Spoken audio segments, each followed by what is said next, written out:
That's crooked.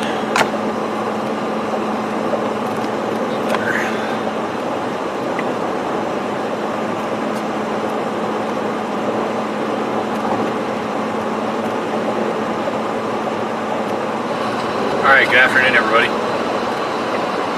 Make sure we got audio running.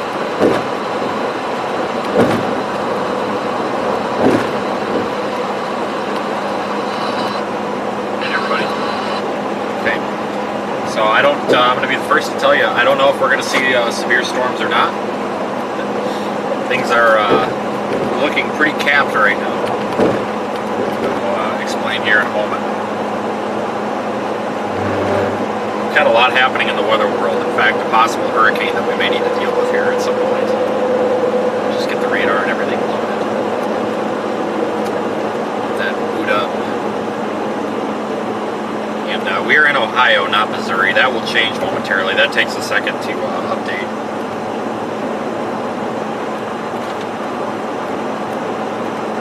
I can try to force it.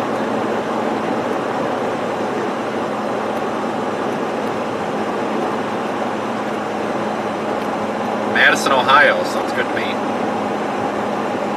I hope everybody's having a good day.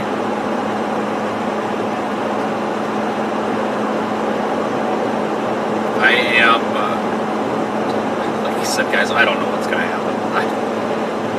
If I didn't schedule the live stream already, I probably wouldn't even be live. There is a strong thunderstorm near Andover, Ohio, which is just off to our east-southeast. I just stopped for some lunch. We're on I-90, I guess, I think, headed east. So we're just going to head this way and see if anything happens. I'm going to be completely honest with you. Today is probably a bust, but you never know. I am beaconing location and weather data in the Radar Omega app as well.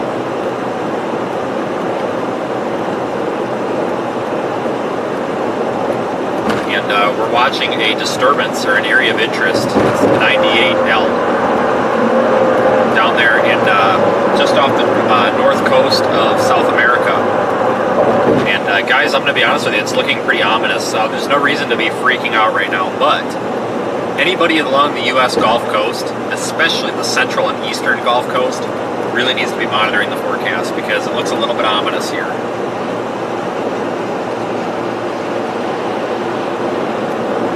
Kind of wondering if we're going to end up with a hurricane in the Gulf, or at least a tropical system of some sort in the Gulf within the next week. So I'm going to be keeping very, very close tabs on that.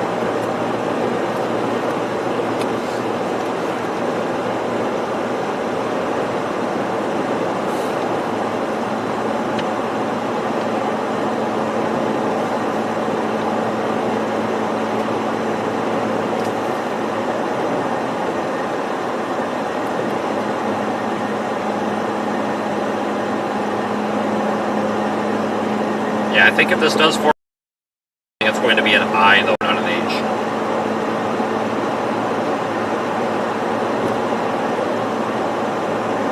Some of the models develop that wave off of Africa over to dead zone.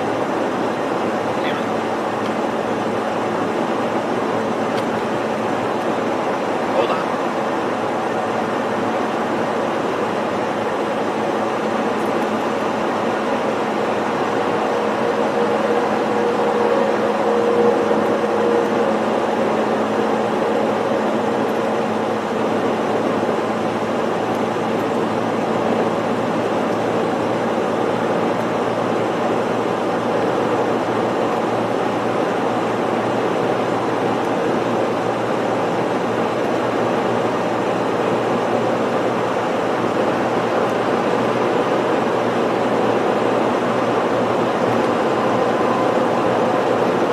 Out of this dead zone.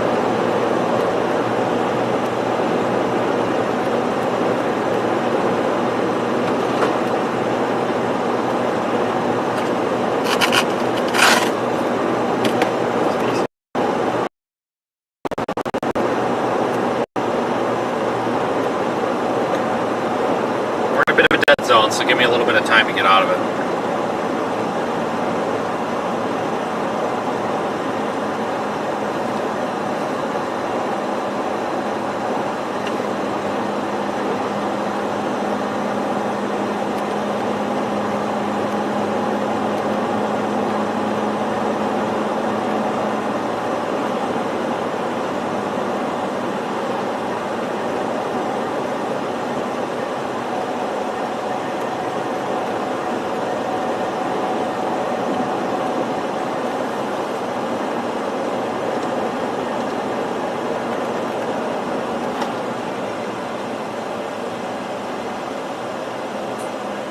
This area right here is really rough for streaming for some reason. So we'll just give it a minute here to get the quality back up to where it needs to be.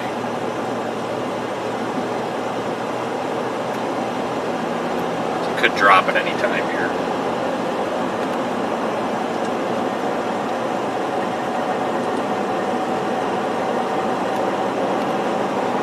There, we're coming back up. Great.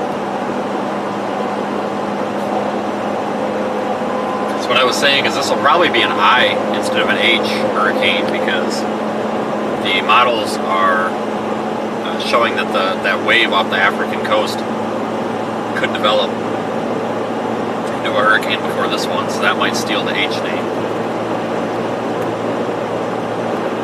But yeah, New Orleans, guys, it's way too early to tell. The storm hasn't even formed yet, so anybody along the U.S. Gulf, anybody from Brownsville, Texas, all the way to the Florida Keys, needs to just monitor the weather. I'm not saying to prepare for a hurricane, but definitely monitor the forecast. Why does everyone think hurricane is not even a storm yet? Because we have technology in weather models that model these storms, and they forecast them to become a hurricane. So that's why we are advising people to monitor the forecasts. If we wait until this storm forms, it'll be an extra possibly 2 or 3 days for it to really form and root. And that 2 or 3 days could be enough time to get somebody's attention. So that's why we always tell people, and that's why I also put the disclaimer on here that it's not time to panic, it's just time to prepare. But the computer models that we use every single year and for every single tropical storm are indicating that this will probably be a hurricane in the Gulf within the next week.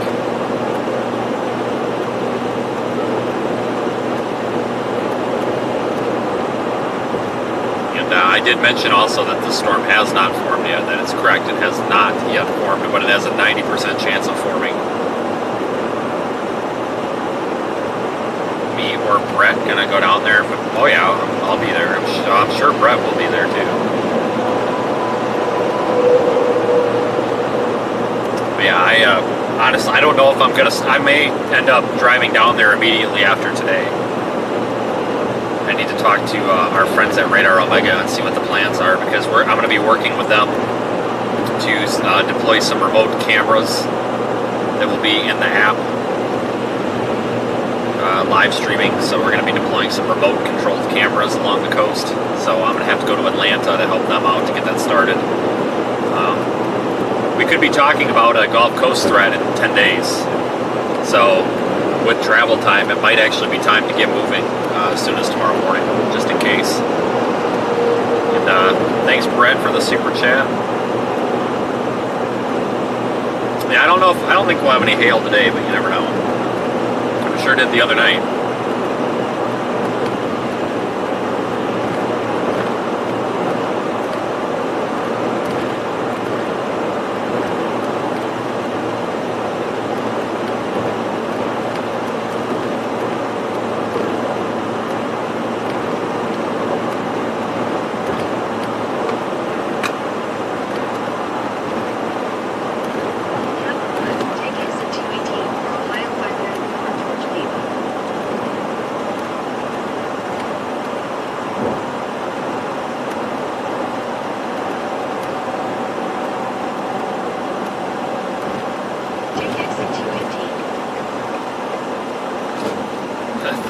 Thanks, Brett. Yeah, hopefully we don't have any big hail like that today. It only takes so much of that at a time. I do like hail, though. Hail's fun.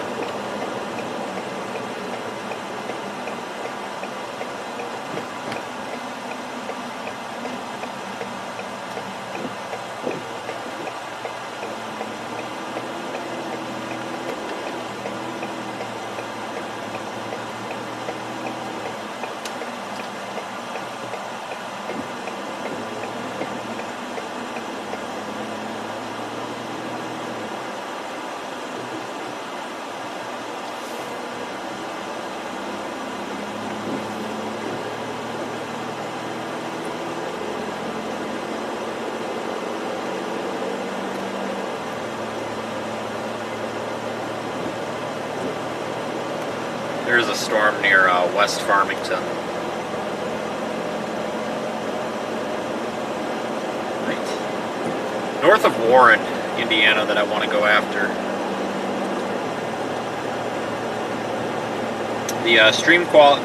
The video might drop for a second here. I have a one of these modems is hung up. It's got an IP conflict here.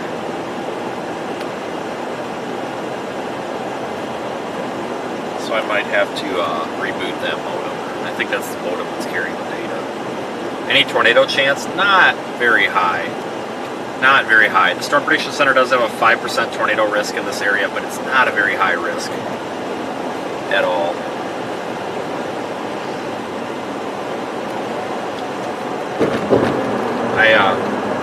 I don't know if they'll keep that at the 3 p.m. Central Outlook update or not.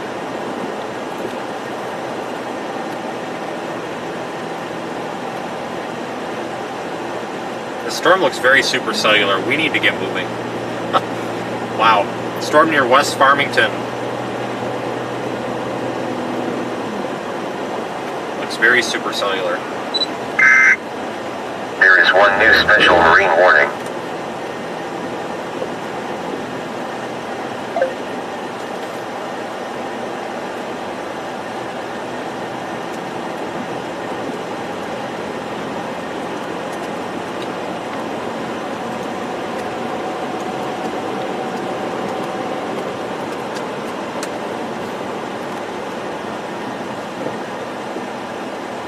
Folks, not time for a Sunday drive here.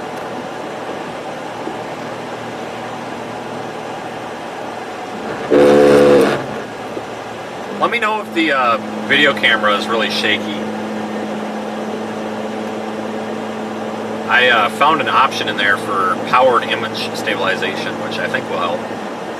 Wow, look at the storm ahead of us. That's it right there. Big cumulus tower. Holy smokes. I'm going to hit the rumble strips here for a second. I want to see if the camera vibrates much. Oh, of course, there aren't any now. Never mind. But hopefully that'll help with the powered image stabilization. I do need to get the other camcorder working, though. I need to modify it. It's not putting out clean HDMI.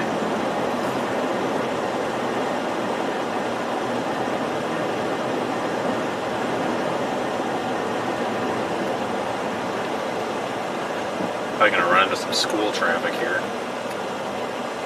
Time of the day.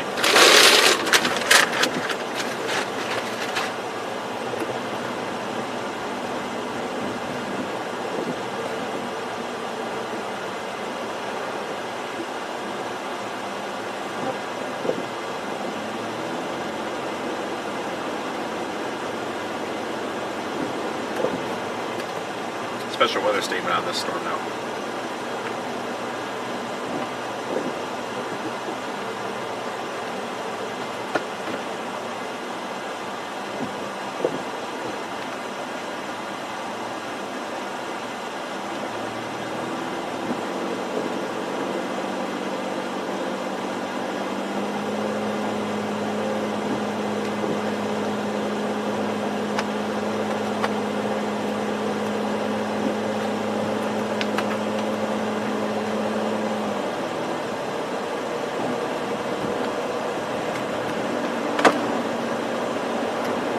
Tip this camera up a bit.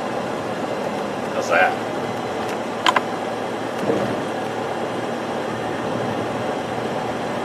Yeah, it's definitely time to get moving south here.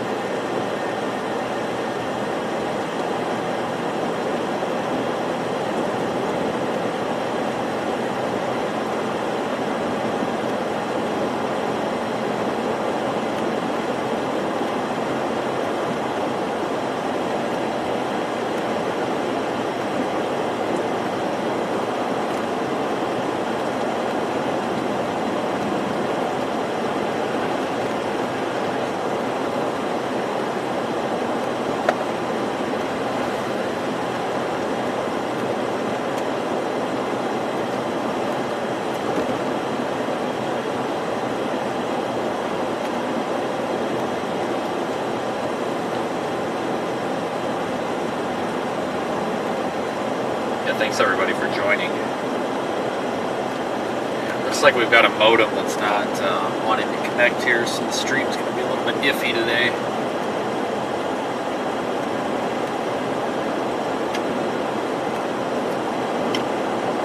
Weird.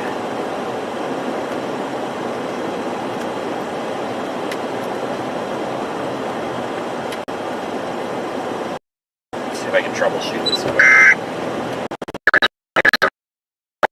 For Utah. There's a risk for severe storms out in the Four Corners, well, not Four Corners, but like Utah, Idaho as well today. Go figure, you know.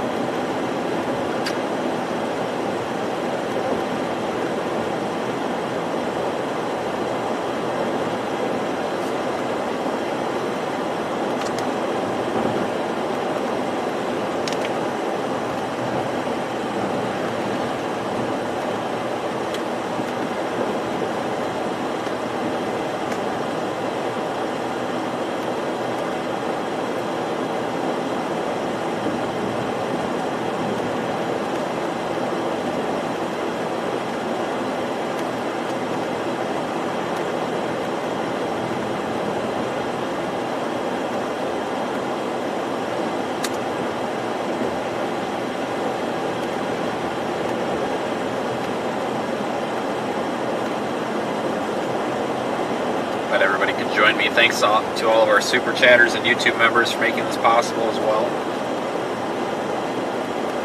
Of course, our admins and moderators for taking care of everything on the back end. Just stuck with all these Sunday drivers here. Holy smokes. Mildly annoying, but that's alright. We'll deal with it.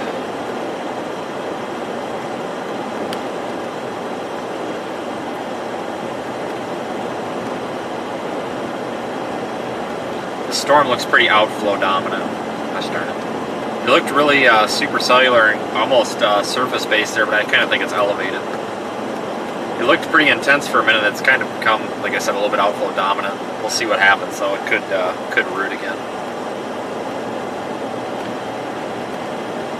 It's all because of this van up here that's not even doing the speed limit. It's 55, but we're doing about 44.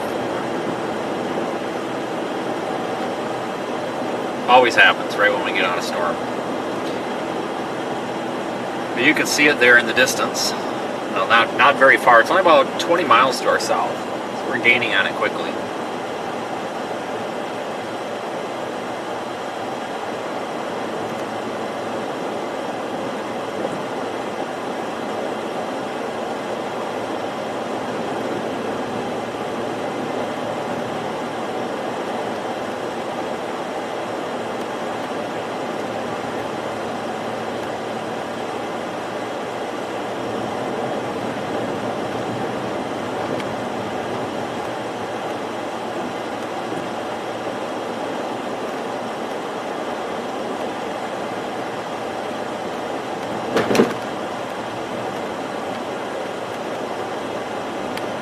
Yeah, I don't have a speaker. That would be totally useless for me.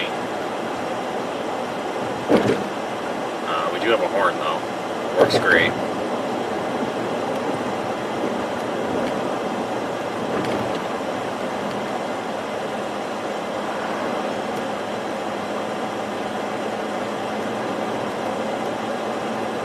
That's the problem about chasing this time of day and this time of year.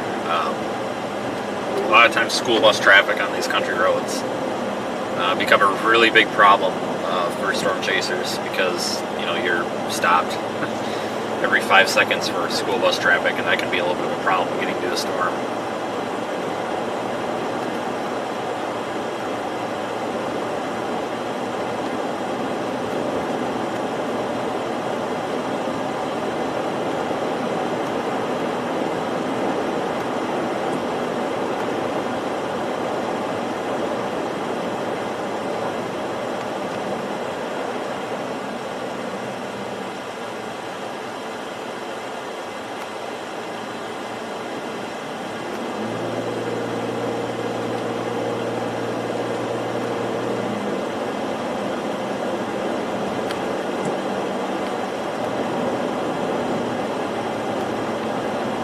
Now that modem's working again.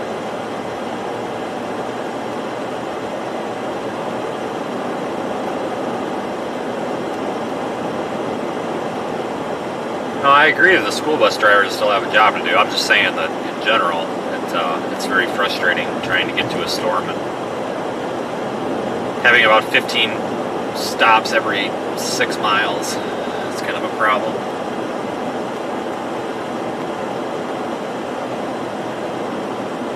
We had a really aggressive school bus driver, and I about called on him yesterday, but we got busy right before I started the stream at home. It was at a green light, and I'm not kidding, the green light turned green about half a second. It wasn't even a full second. Not even kidding. Nobody else around me had even started to go either, and he's behind me, like literally on my bumper, and he just starts laying on the horn and making all these hand motions at me. I'm like, you've got to be kidding me. You got a bus full of kids and you're going to act like that?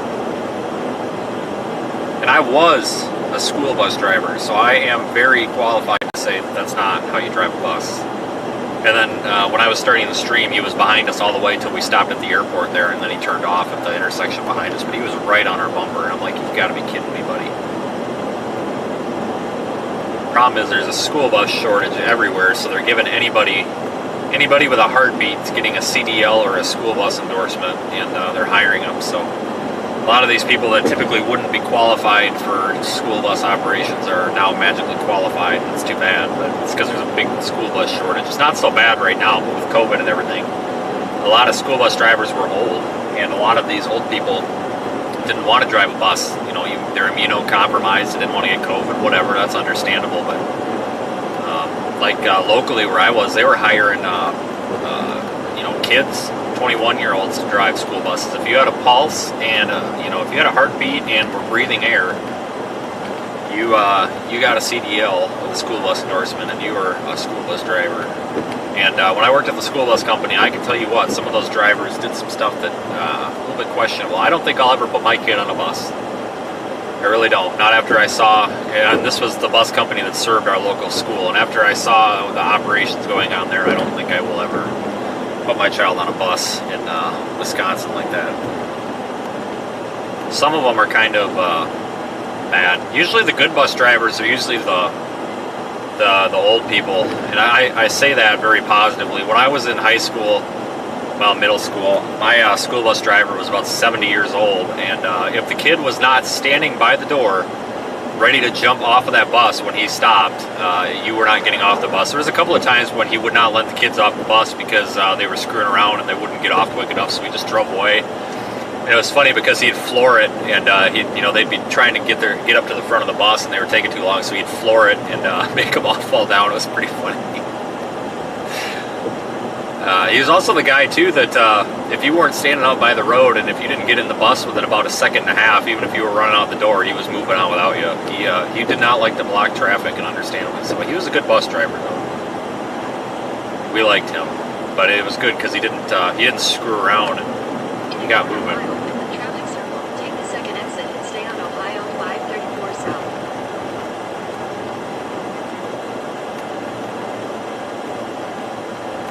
Now it's all a bunch of kids and stuff.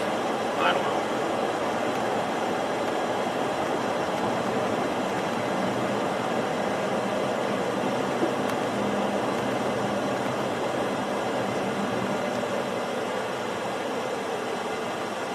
Yeah, I just saw some really bad things at that school bus company, and I don't think I'll ever put my kid on a bus, ever. It just, unless I've seen who the driver is, because some of that stuff was a little bit not good. And I'm not talking about just using your phone. You know, it's one thing, you're using your phone and driving, that whatever. You know what, I get it. You're not supposed to on a school bus, but that doesn't necessarily immediately make you the world's worst school bus driver. But let me tell you what does make you the world's worst school bus driver is blowing about every stop sign and running over mailboxes and backing into trees. There were so many times that we'd get a phone call and somebody would be like, well, they ran into a mailbox, and you go out there and see how bad it is, or they ran into a tree. And there's this one, and there's like 22-year-old girl that was really, really snotty. Her mom worked there, and apparently she backed into a tree and like caved the whole back of the school bus in. I mean, I'm just like, you gotta be kidding me. Full of kids too, and she hit the damn tree pretty hard because the school buses have a big steel bumper, and it's thick. It's like 1/4-inch steel back there. I mean, if you bump into something, it's not going to hurt the bus. But no, she plowed into that tree. So I have no idea how quick she was going in reverse, but she had to be hauling. Or she went to hit the brake and hit the gas, I have no idea. But I remember going to that, and I'm like, how in the hell did this even happen? Like, it looked like a semi ran in the back of the bus.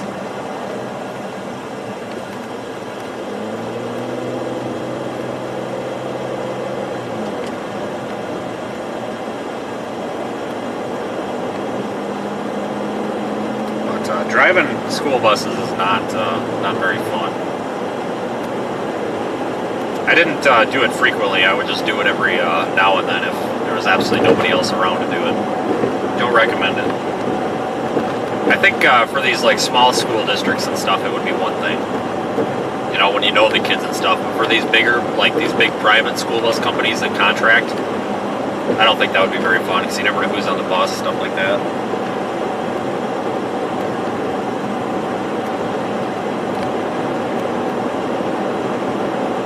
I think Bob would be a good school bus driver. What are you talking about?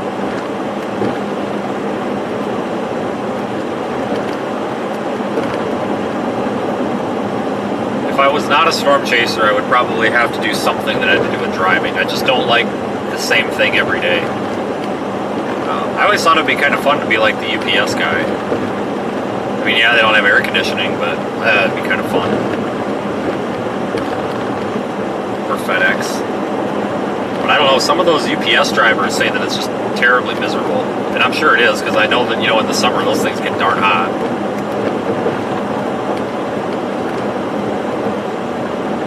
Hell, the ambulance company I worked for, they're, two guys are driving an ambulance back after dumping off a person at a hospital. They're driving back, and they come back to the building, and half of the ambulance is missing. Like, seriously, like half of the front end is gone.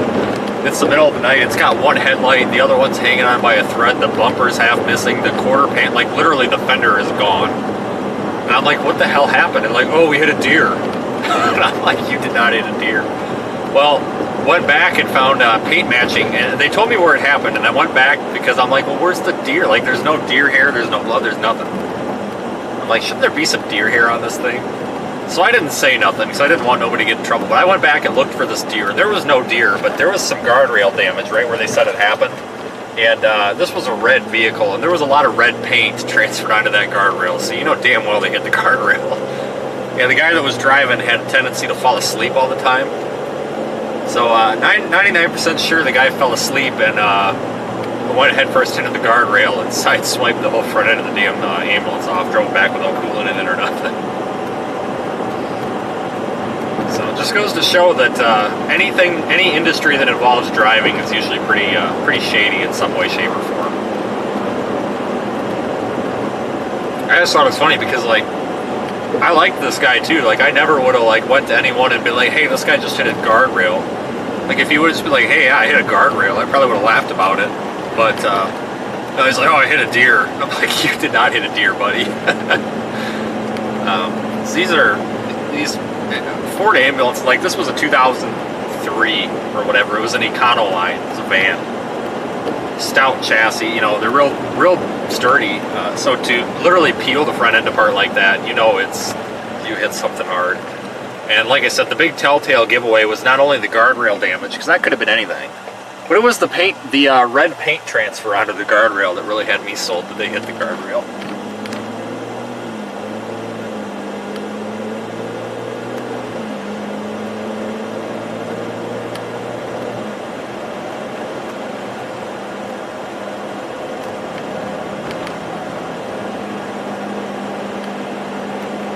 Yeah, I got a lot of driving stories. That's for sure. I'll say this because you know, every stream somebody tells me I ran a stop sign, and I'm always paranoid that I do because I did that. So we were back up. All right, so we had some real crappy employees at this ambulance company. So I was actually out to eat like 45 minutes west of town, and a hospital called for an ambulance transfer. You know, they had somebody with like a brain bleed or something that they wanted to go up to another hospital. So I'm just like, okay, all right, yep, we got it. So the people that were driving the ambulance that were working that day decided to go AWOL and quit while they were driving. So they were supposed to go to this call, and then they just brought the ambulance back to the building and left it and then walked away. I'm like, you gotta be kidding me. So I round up myself and the accountant, because the accountant, he wanted to come for a ride. And yeah, I guess. So it's like 9 o'clock at night. So I'm like, all right, let's go. So I take him and we go pick up my friend. Her name's Rachel. She kind of worked part-time in this ambulance company. She lived in the town that this hospital is at. I'm like, all right, go stand outside your house. We're going to come get you. So we do. And she's just a really, really slow ambulance driver. Like, really slow. Like, I just don't want to deal with it. So she's like, oh, I'll drive. I know where we're going. I'm like, no, absolutely not. Get in the back. So whatever, we go, and it's already a shit show. I'm tired. I have the radio on, blasting talk radio, because I can barely stay awake. And because we have a lot of people familiar with Janesville. Coming through Janesville, Wisconsin, up 51, and right by the Dollar General distribution factory or whatever. Going by there, and the light's red. Count's sitting in the passenger seat, and he's looking real nervous. I'm like, what? He has this red light. Like, well, screw that, not anymore. Nobody was coming, but it plowed through that at about 90 miles an hour. Definitely not my most proud moment, but it was one of those times where there's a bunch of stoplights in a row, and all the stoplights up ahead were green. And I was like focused up ahead because there was no cars on the road. And I'm like, oh, it's green light. And I think I even made a comment a couple of minutes earlier, or a couple of seconds earlier. I'm like, wow, we're really hitting the lights tonight. And he starts freaking out. He's like, it's red light. I'm like, oh, yep, sure is. Plowed right through that thing. That's all right. Nobody was coming. If somebody would have been coming, we would have taken some sort of, hit the brakes. But it's just like, whatever. That's why I'm always paranoid that every time, if I go through a three-way intersection and I don't have a stop sign, I'm always real paranoid. I'm always looking like 6 times because I feel like I'm missing the stop sign.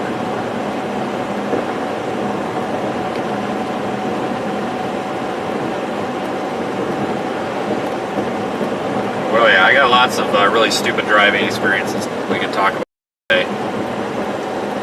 This guy's stomping on the brakes. Yep, it's not rear-end him.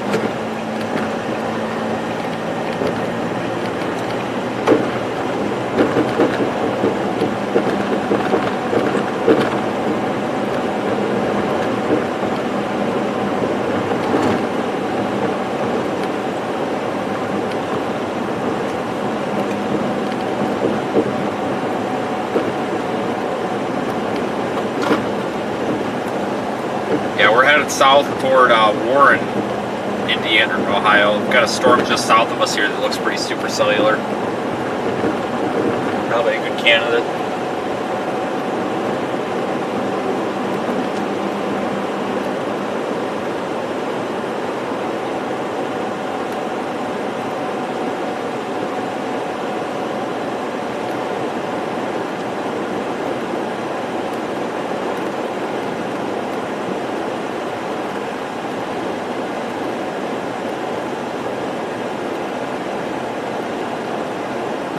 Storm doesn't look super healthy. It's definitely trying.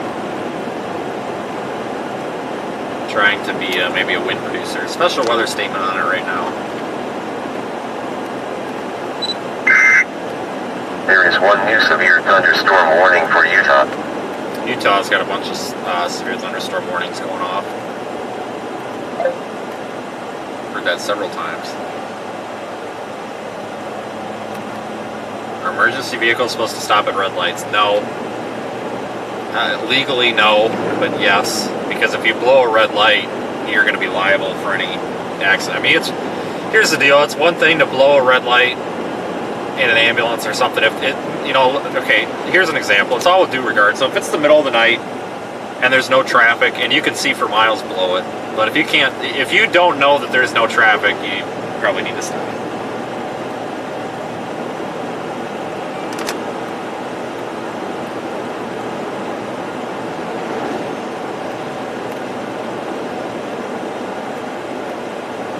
I mean, honestly, most of the time, no, you don't. I mean, you should at least slow down. But I mean, if there's a lot of traffic, then yes. you should. But I don't know of any states that actually require it. The term is due regard. As long as you drive with due regard, which is, open to interpretation in a court, obviously, by lawyers, but as long as you're using due regard, you're okay. But if you blow a red light and somebody T-bones you, it's going to be your fault.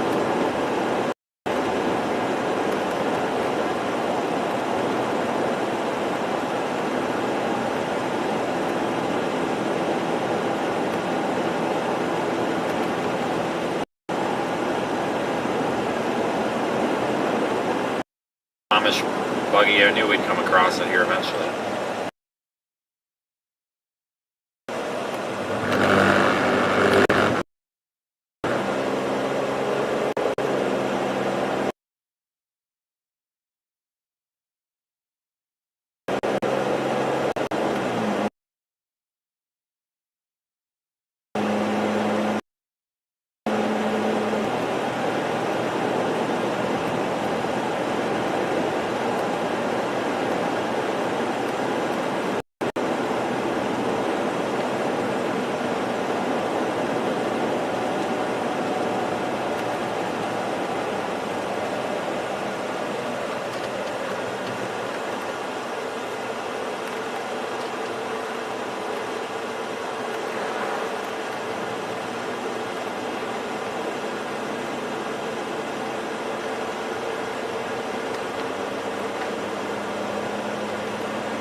Is there a gas station here? I need gas. Oh, son of a gun. This is a...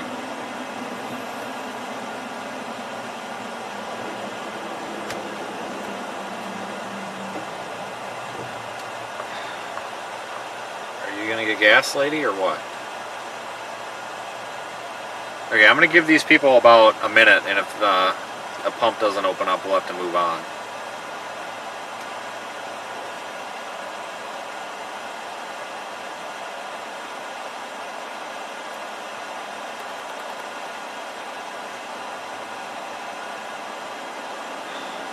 This is frustrating. Sir, you're not even out of your vehicle pumping gas. What are you doing?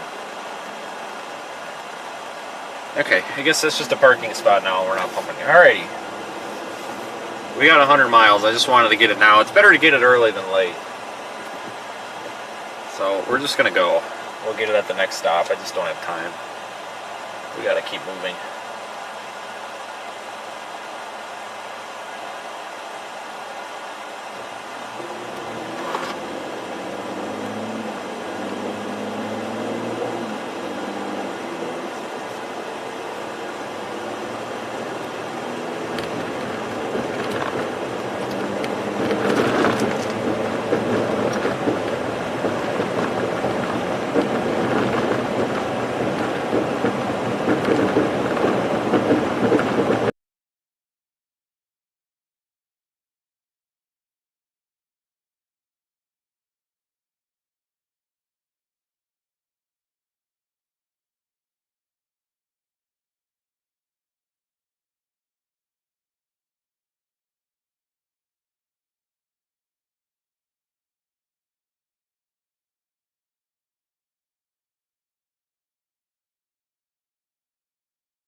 this storm.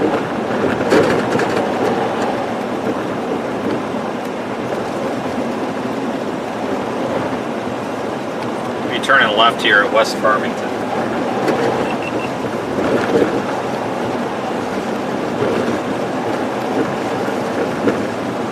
Deploy the 360.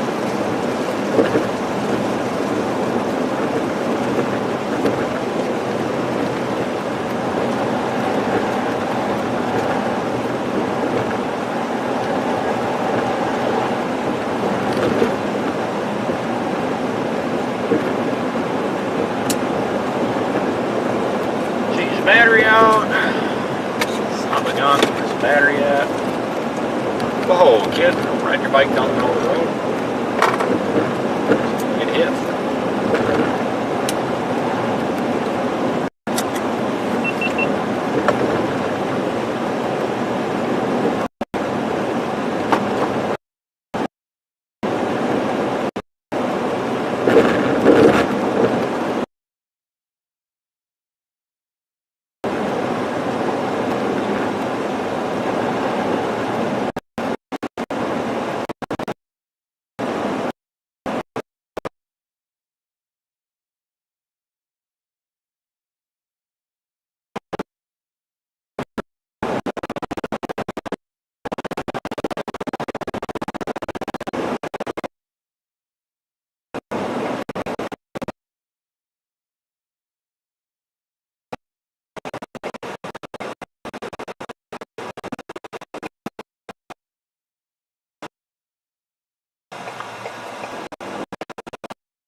Thunderstorms, folks. Really bad.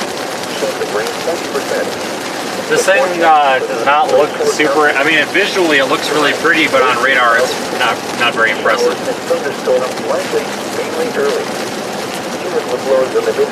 Special weather statement on it for gusty winds, though. 5 to 10 miles per hour with gusts up to 20 miles per hour. Northwest after midnight. Chance of rain 70%. Thursday, mostly cloudy. A chance of showers in the afternoon. Much cooler. Less humid with highs in the lower 60s. Temperature falling into the mid-50s in the afternoon. Northwest winds 10 to 15 miles per hour with gusts up to 25 miles per hour. Chance of rain 50%. Thursday night, mostly cloudy. A chance of showers in the evening. Lows in the mid-40s. North winds 10 to 15 Storm looks like it's about miles per to hour fall with apart. gusts up to 25 miles per hour. Chance of rain 40%. Friday, partly cloudy in the morning. Storm does not look very good on radar. It could cycle or something. North winds 5 to 10 miles per hour. Friday night, partly cloudy in the evening, then becoming mostly cloudy. Cold with lows in the mid-40s. Northwest winds around 5 miles per hour. We'll continue east. Light and variable. Saturday, partly sunny. Highs in the mid-60s. Saturday night, mostly cloudy. A chance of showers after midnight. Lows in the lower 50s. Chance of rain 40%. The extended forecast for Cleveland and northeast Ohio. Sunday, mostly Glad you're all able to join me today, though. a chance of It's always showers fun in to the be out morning. here regardless of what Showers actually in the happens. afternoon. Highs in the upper 60s. Chance of rain 60%. Sunday night, mostly This is a cloudy. terribly long light, wasn't it? Showers likely, mainly in the evening. Lows in the lower 50s. Chance of rain 60%. Monday, partly sunny with a 50% chance of showers. Highs in the lower 60s. Monday night, mostly cloudy. Then becoming partly cloudy. It's a very bad area for phone service here. Lows in the upper 40s. Tuesday, partly sunny with a 50% chance of showers. Highs in the lower 60s. Tuesday night, partly cloudy. A chance of showers. I'm not even able to load the chat. At least we're able to squeak a video through. Chance of rain 50%. Be Wednesday, east on 80. I believe this is 88. highs in the lower 60s. The forecast Just trying to build a wall cloud. I don't really agree with that statement, but it looks pretty outflow dominant. tonight, southwest I think it's kind of elevated, to be honest with you. northwest. A chance of showers and thunderstorms early overnight. And then one chance of showers and thunderstorms late. Winds to northeast building 3 to 5 feet. Thursday, northwest winds 15 to 25 knots. A slight chance We're pretty much right behind this thing. I've got the 360 camera going so that we can see everything outside. It's just I can't get the. winds 3 to 6. I wish that I could make the camera view wider. Around 9 feet. Thursday night, north winds 15 to 25 knots. A chance of water down. Winds 4 to 7 feet. Sunday 3 to 6. This is a pretty storm in person, though. Friday, north winds 15 to 20 knots. Northwest 10 to 15 knots. A chance of water south in the morning. Winds 6 to 4 feet. Subsiding north of 3 feet. Friday night, northwest. I think my wife will step out on me. Well, if she does, she does. Really not one of those people that, you know, we love each other, but I'm not going to quit doing this. But she doesn't disagree with it, otherwise we wouldn't be together. Trying to put the camera at a weird angle here to really show you much here, but now we've got some low-lying clouds and some precip kind of blocking it.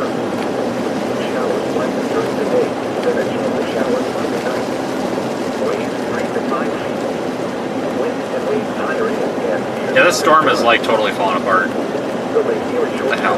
Forecast within 5 nautical miles from shore. Fall craft advisory in effect through Friday morning. Tonight. There is one new severe thunderstorm warning for Utah. Guess we should have been in Utah. A chance of showers and thunderstorms early overnight. Well, listen. There's a light chance of showers and thunderstorms late. Waves 1 to 3 feet building 3 to 5 feet. Waves occasionally about 6 feet. Thursday, northwest winds 15 to 25 knots. A slight chance of water sounds. A chance of showers and thunderstorms in the morning, then a chance of showers in the afternoon. Waves 3 to 6 feet, building to 4 to 7 feet. Waves occasionally around 9 feet. Winds and waves higher in and near thunderstorms. The nearshore marine forecast. For the following marine locations, Avon Point to Willowood. Small craft advisory in effect from 10 p.m. Eastern Daylight Time this evening through Friday morning. Tonight, west winds 10 to 15 knots becoming northwest. Yeah, this is just how spotty the phone service is. 1 second we've got none, the next we've got an 8,000 kilobit stream. Thunderstorms after midnight. Waves 1 to 3 feet, building to 3 to 5 feet. Waves occasionally around 6 feet. Thursday, northwest winds 15 to 20 knots. A slight chance of water sounds. Waves 3 to 6 feet. Waves occasionally around 7 feet. Thursday night, northwest winds 15 to 20 knots becoming north. A chance of water sounds overnight. Waves 3 to 6 feet. Yeah, this storm does not look very impressive on radar at all. This thing looks like it is definitely falling apart. A chance of water sounds in the morning. We'll keep an eye on it though. It stays like this and I wonder why the hell I drive out here. The water temperature off Tucson is 72 degrees, off Cleveland 72 degrees, and off Philly 72 degrees. We're in kind of right under it right now, so we'll see how this goes. For the following marine locations, Willowood to Conneaut. Small craft advisory in effect for Friday morning. Tonight, southwest wind 10 to 15 knots becoming northwest 15 to 20 knots. A chance of showers and thunderstorms here overnight. Then a slight chance of showers and thunderstorms late. Waves 1 to 3 feet, building 3 to 5 feet. Waves occasionally around 6 feet. Thursday, northwest winds. Yeah, I don't know if it's going to cycle or not. I don't. A slight chance of water sounds. It did a couple of times. About a half hour ago, it looked pretty impressive. And a chance of showers in the afternoon. I don't know. We'll see what happens. Building to 4 to 7 feet. Waves occasionally I don't really see anything else going on either. Northwest winds 15 to 25 knots becoming north. A chance of showers in the evening. A chance of water sounds. Waves 4 to 7 feet, subsiding to 3 to 6 feet. Waves occasionally. Now this one's been pretty. This one's actually been intensifying over the past couple of hours. Northwest 10 to 15 This was a good one to be on, but it's pretty much falling apart now. Waves 2 to 4 feet. But we're going to stick with it just in case. This little cluster could do something as it moves off to the east. The water temperature off the But now we're going to get into, areas that's very rugged terrain and almost impossible to chase it. So I don't know what we're going to do here. It could be the world's shortest storm chase, you never know. It's possible that it's already over.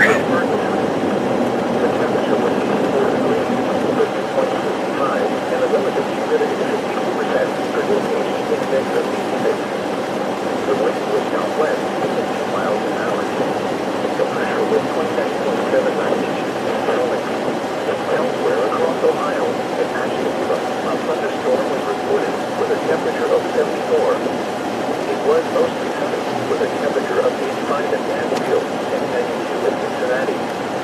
It was partly sunny with a temperature of 84 in Berkeley, but 83 in Boring, and 87 Across a causeway here. under partly sunny skies, Packard Canyon Airport reported 83, Youngstown reported 81, and Denver reported 88. In Columbus, it was cloudy with a temperature of 87. Reports from There's a rainbow over there. I don't think that really shows up. With a temperature of 74 at Buffalo and 71 at Erie. It's a pretty weak rainbow. At Indianapolis, it was Right there. mostly sunny with a temperature of 93. Very weak. It was partly sunny with a temperature of 81 at Pittsburgh. I guess it counts. At Detroit and 84 at Chicago. The extended forecast for Cleveland and Northeast Ohio. Sunday, mostly cloudy. A chance of showers in the morning. No showers likely in the afternoon. It's the town of Mecca. Chance of rain 60%. Guys, I don't even know what to do at this point. I guess we'll just keep going east. Cloudy. Showers likely mainly in the evening. Lows in the lower 50s. Chance of rain 60%. Monday, partly sunny with a 50% chance of showers. Highs in the lower 60s. Monday night, mostly cloudy in the evening, then becoming partly If you're in cloudy. Cleveland, yeah, you probably won't get any storms. I wouldn't be surprised. Might get one or two, but Lows in the upper 40s. man, like nothing's happening at all. Highs in the lower 60s. I don't know if I really expect anything to happen either. It was looking a little bit more likely that we would see some sort of severe storm. It looked like we were going to get a squall line, and then this morning the models just totally quit suggesting that. And I think they were definitely onto something. It does not appear that we are going to get that squall line coming off the lake. From the National Weather Service forecast office in Cleveland. We supply the latest available information for Northeast Ohio over station KHP 59 Centerland on a frequency of 162.550 MHz. On the latest weather map, strong cold front pushes through this evening and tonight with a winter thermal trough Thursday. Significantly cooler air that comes in with a latent high pressure system that will be in control into the early weekend. Low pressure system Saturday night today. The forecast for Cleveland and vicinity. Beach hazards statement in effect from 10 p.m. Eastern Daylight Time this evening through Friday morning. Tonight, mostly cloudy. Showers likely early. A chance of thunderstorms. A chance of showers. Winds will blow in the upper 50s. Southwest winds 10 to 15 miles per hour. Becoming northwest after midnight. Chance of 70%. Thursday, mostly cloudy. A slight chance of showers in the afternoon. Light weather and a few. Near steady temperatures in the upper 50s. Northwest winds 15 to 20 miles per hour with gusts up to 30 miles per hour. Chance of rain 20%. Thursday night, mostly cloudy in the evening, then becoming partly This sure is something. lows around 50. The storm is totally dissolved. Up to 25 miles per hour. Friday, I don't even know what to think. Then clearing. A 30% chance of Oh showers. boy. Highs in the lower To look back at the Cleveland radar here and see if there's anything else happening further Friday north. night, mostly cloudy. Lows in the upper 40s. Northwest winds around 5 miles per hour, becoming south after midnight. Saturday, partly sunny. Highs in the upper 50s. Saturday night, mostly cloudy. A chance of showers after midnight. Lows in the mid-50s. Chance of rain 20%. The forecast for the East Lake Shore counties. Oh, Tonight, mostly cloudy. I really thought today was going to be a wind producer, but it looks like it might not be in anything. Humid with lows in the mid-50s. Producer.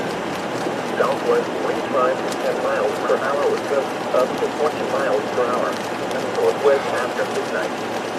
Chance of rain 70%. A lot of capping in the atmosphere, I think. Mostly cloudy. A chance of showers in the afternoon. Much cooler. Less humid with highs in the lower 60s. Temperature falling into the mid-50s in the afternoon. Northwest winds 10 to 15 miles per hour with gusts up to 25 miles per hour. Chance of rain 50%. Thursday night, mostly cloudy. A chance of showers in the evening. Lows in the mid-40s. North winds 10 to 15 miles per hour with gusts Well, we're about up to 20 minutes 25 from miles per hour. Pennsylvania. Chance of rain 20%. I mean, I guess we could go there. Friday, partly cloudy in the morning, then clearing. Highs around 50. North winds 5 to 10 miles per hour. Friday night, partly cloudy in the evening, then becoming mostly cloudy. Cold with lows in the mid-40s. Northwest winds around 5 miles per hour in the evening, becoming light and variable. Saturday. Yeah, this storm is totally dissolved. It actually looked halfway decent. Saturday night, mostly cloudy. Back around, A chance of showers back about after 45, half hour, 45 minutes ago, it looked pretty supercellular, like could be a wind producer, but now it's gone, it's evaporated. The Lake Erie short-term marine forecast within 5 nautical miles from shore. All craft advisory in effect through Friday morning. Tonight, southwest winds 10 to 15 knots. Things can change. 20 knots. We were reminded the other night why we never called the chase off early. Then a slight chance of showers and thunderstorms late. Waves 1 to 3 feet, building to 3 to 5 feet. Waves occasionally around 6 feet. Thursday, northwest winds 15 to 25 knots. A slight chance of water spouts. A chance of showers and thunderstorms in the morning, then a chance of showers in the afternoon. Waves 3 to 6 keep going to 4 to 7 feet. Waves occasionally around 9 feet. Winds and waves higher in and near thunderstorms. At 3 p.m., weather reports for selected cities at Cleveland Hopkins Airport. It was first. We're gonna keep going east for a little bit. I don't want to give up on this thing just yet. With 2.65 and the relative humidity 52%, producing a heat index of 86. The wind was southwest at 2 miles an hour. The pressure was 29.79. Let's get gas here too. Elsewhere across Ohio, Real quick. a thunderstorm was reported with a temperature of 74. All right, folks, I'm gonna get gas really quick. It's 3:29 here, so that's not too terrible bad. It was partly sunny with a temperature of 84 at Wood Lake, from 83 at Florida, and 87 at Kennesaw. And it was a sunny sky. After Campbell Airport reported 83, Youngstown reported 81, and Dayton reported 88. At Columbus, it was cloudy with a temperature of 87. Reports from nearby cities outside Ohio, rain was falling with a temperature of 74 at Buffalo and 71 at Erie, Pennsylvania. At Indianapolis, it was mostly sunny with a temperature of 93. There is one new severe thunderstorm warning for Utah. At Pittsburgh, 86 at Detroit, and 84 at Chicago. The nearshore marine forecast. For the following marine locations, be on Sarsaparilla winds. Small craft advisory in effect from 10 p.m. Eastern Daylight Time this evening through Friday morning. Tonight, west winds 10 to 15 knots becoming northwest 15 to 20 knots. A chance of showers and thunderstorms this evening, then a slight chance of showers and thunderstorms after midnight. Waves 1 to 3 feet building to 3 to 5 feet. Waves occasionally around 6 feet. Thursday, northwest winds 15 to 20 knots. A slight chance of water spout. Waves 3 to 6 feet. Waves occasionally around 7 feet. Thursday night, northwest winds 15 to 20 knots becoming north. A chance of water spout overnight. Waves 3 to 6 feet. Waves occasionally around 7 feet. Friday, north winds 15 to 20 knots diminishing to 5 to 15 knots. A chance of water spouts in the morning. Waves 2 to 4 feet subsiding to under 3 feet. Winds and waves higher in and near thunderstorms. The water temperature off Toledo is 72 degrees, off Cleveland 72 degrees, and off Philly 72 degrees. The nearshore marine forecast. For the following marine locations, winter of Chicago on. Small craft advisory in effect through Friday morning. Tonight, southwest winds. This gas station doesn't even have any garbage cans. A chance of showers and thunderstorms overnight. Can't believe that. Slight chance of showers and thunderstorms late. Waves 1 to 3 feet building to 3 to 5 feet. Waves occasionally around. All right, let's Thursday, northwest move out of here. We'll keep going. Like I said, I want to keep going east. It's possible that this little cluster of storms that's near, what is that town? Greenville. That's near Greenville, just off to our east in Pennsylvania. Might intensify. We're not far from it, so let's just go take a peek. I guess, why not?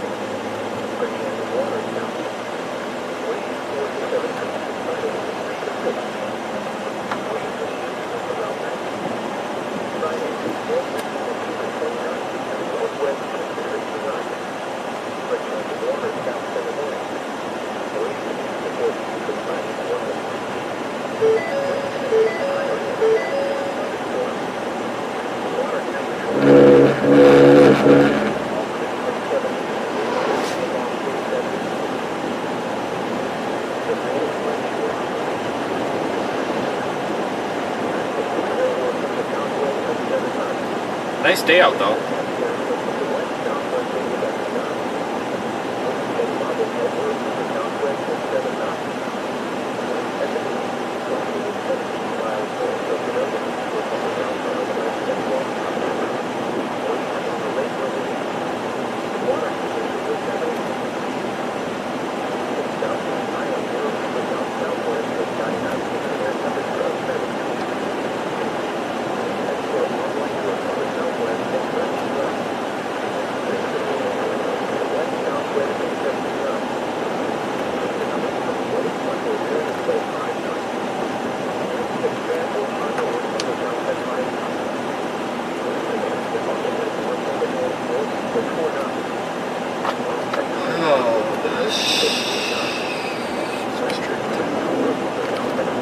To continue that slight risk today, really. Why?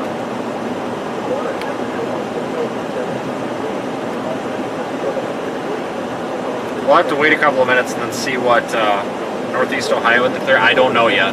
Definitely, guys, definitely check your local media because I'm hyper focused on our area. So I'm not sure. They did keep the slight risk for severe weather basically unmodified. So give me a minute and we'll stop and read that and see what the Storm Prediction Center is thinking. There is one new severe thunderstorm warning for Utah.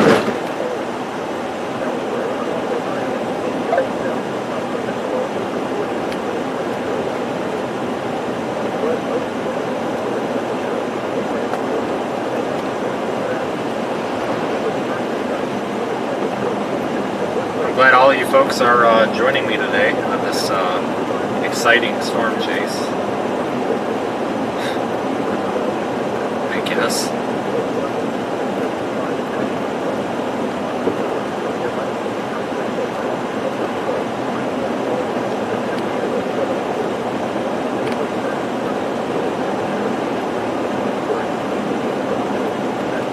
We have quite a few likes on the video. I appreciate everyone hitting the like button. That does help boost us in the algorithm. And of course, thank you to all of our super chatters and channel members. You guys support the channel and keep us out here. Otherwise, we couldn't do this. So thank you, everybody.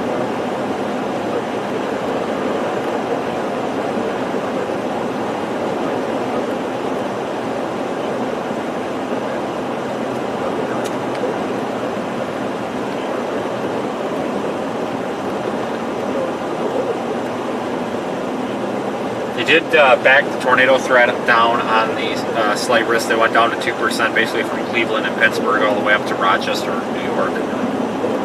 They did back that down.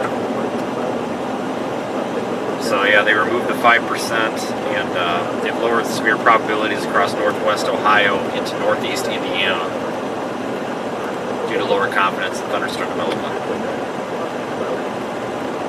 There's also a slight risk for severe weather in parts of south central Idaho and then the northwest Utah. Kind of an odd place for a slight risk. Don't see it out there very often. Includes the Great Salt Lake.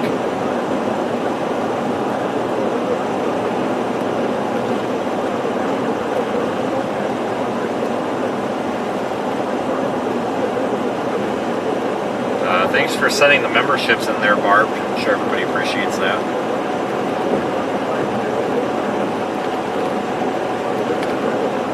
Anybody that's a channel member gets access to daily content, and we are adding more all the time. We've got a bunch more 360 stuff to upload as well.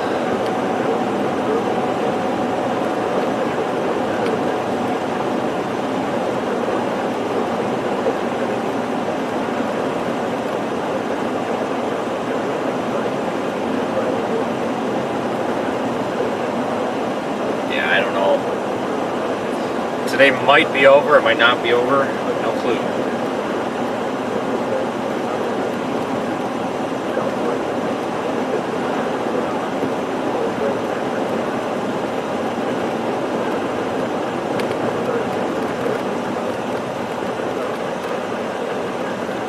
In Pennsylvania, in just a second or two here.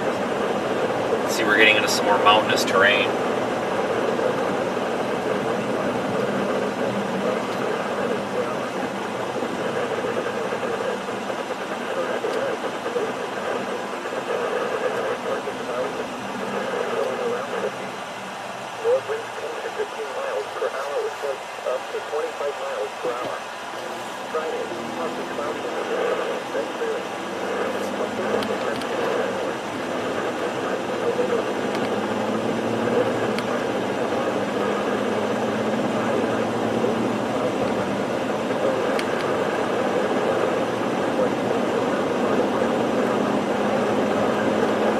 Even these storms here just east of Greenville are trash. A lot of these storms are trash. Wow.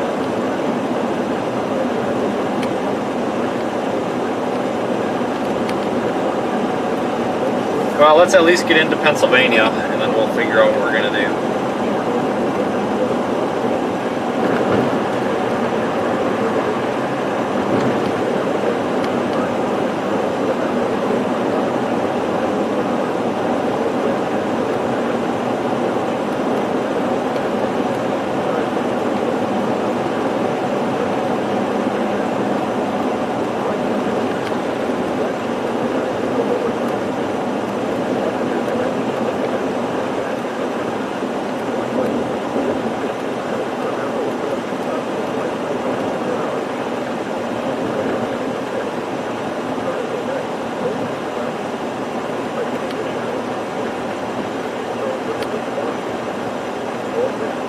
Be a real pretty area to fly the drone around.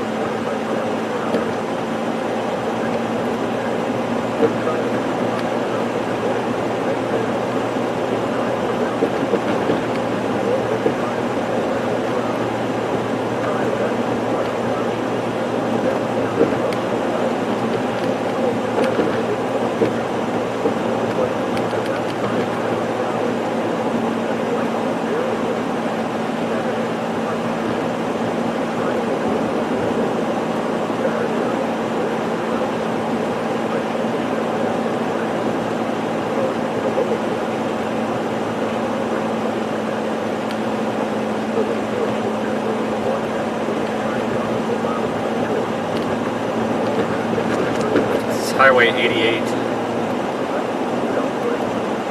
just barely in Ohio.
It's a hell of a dead zone.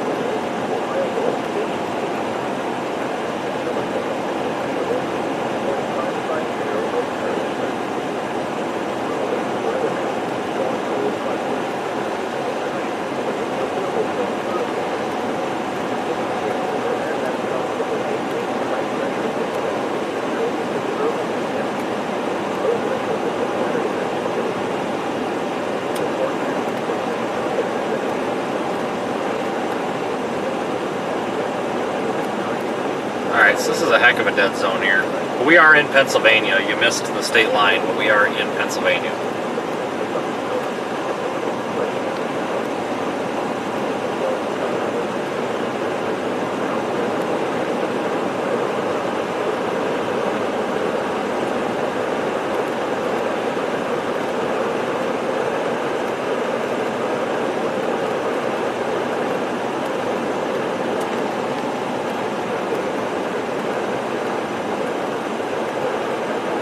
We're almost into Greenville.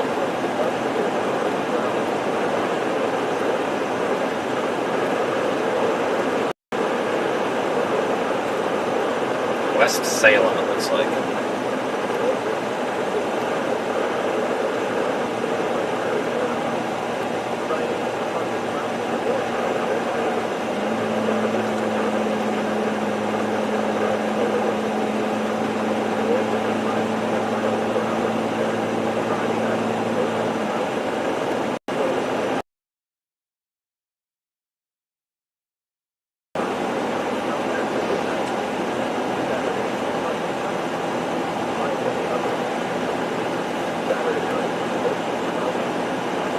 We'll go up here to Greenville and then we're going to figure out what we're going to do.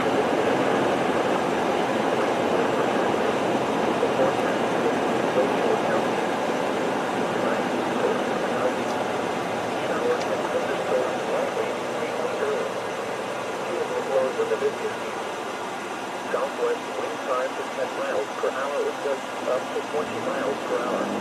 Northwest active percent. 70%. Thursday, mostly cloudy. Precipitation will be at max. West with the highs in the lower 50s.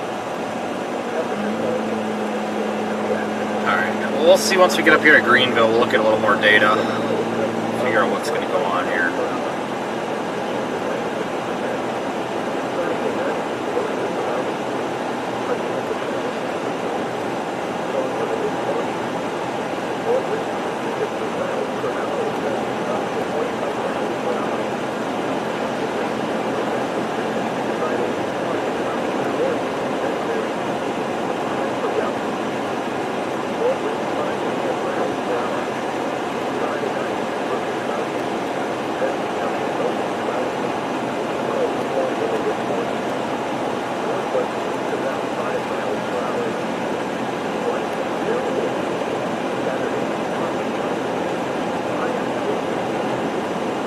Yeah, welcome to Pennsylvania. We don't stream from here very much.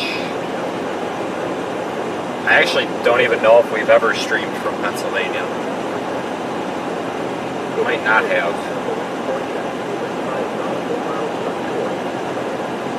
Traveled through Pennsylvania, but I don't know if the stream's been on.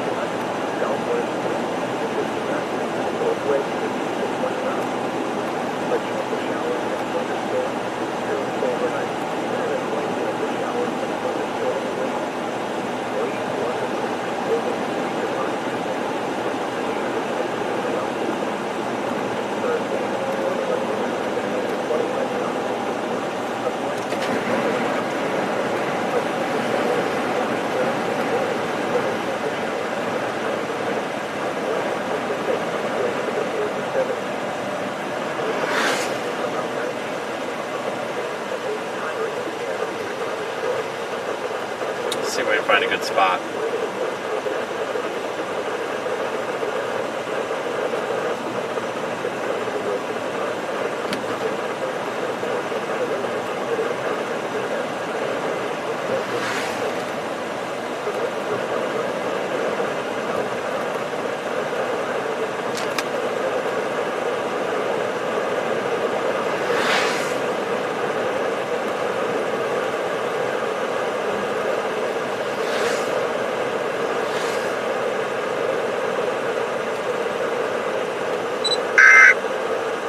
One new severe thunderstorm warning for Utah.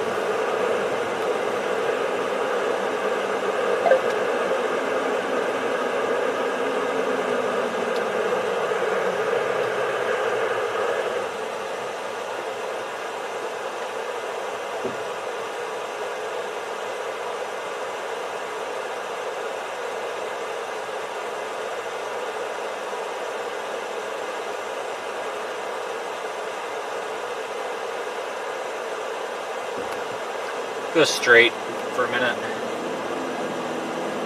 Not entirely sure.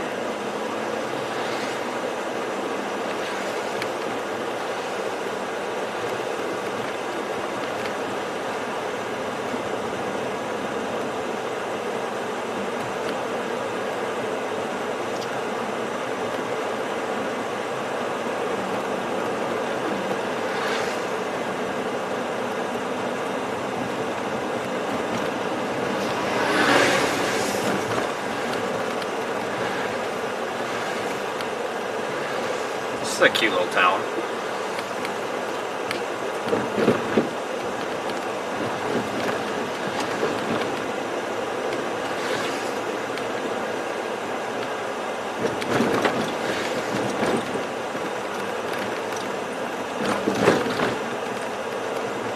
This guy just wants to really be on our back bumper. He's been on the whole time. Go around.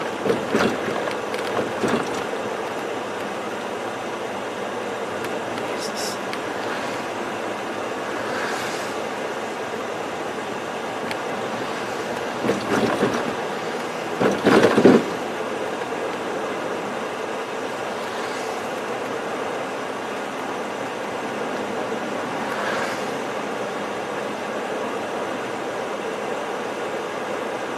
Find us a good spot we can sit for a minute.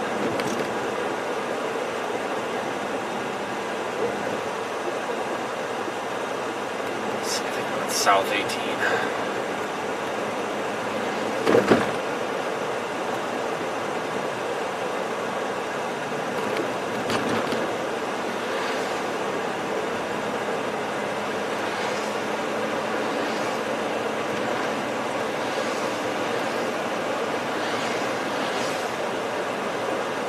A really nice little town.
Alright, up past these trees, I think we'll find a side road.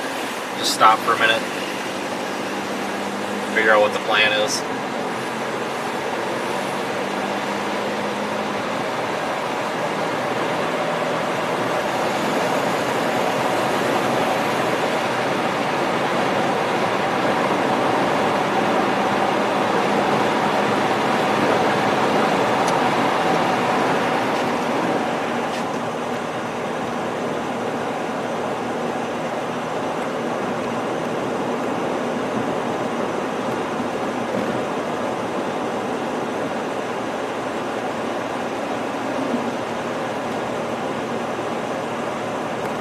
Oh yeah, all these storms are dying out. I don't know if we're going to have any redevelopment later on or not. That's why we're going to come up here and stop for a minute and look at some data.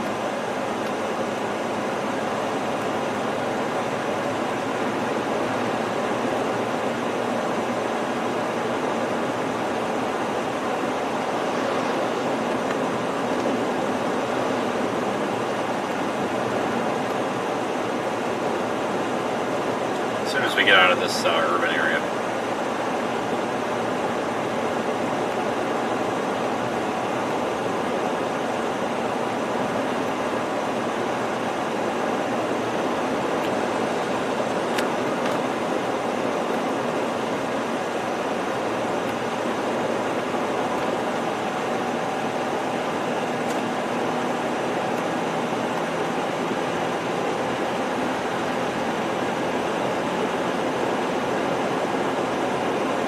This is a really tough area to chase into with the terrain. It's not as bad as a lot of areas. It's just, I shouldn't say that it's tough, it's just the chasing part's alright, but getting a good video of what's happening is really tough.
Ah, this tree, come on. Why did I park right there? Let's pull up a little bit.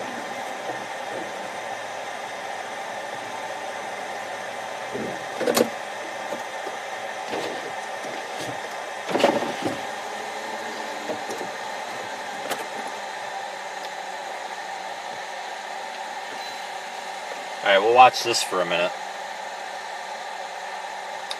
That's kind of pretty. I just want to look at a little bit of data.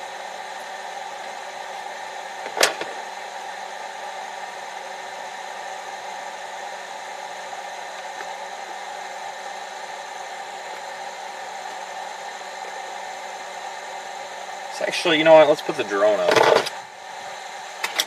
This would be a good spot for the drone.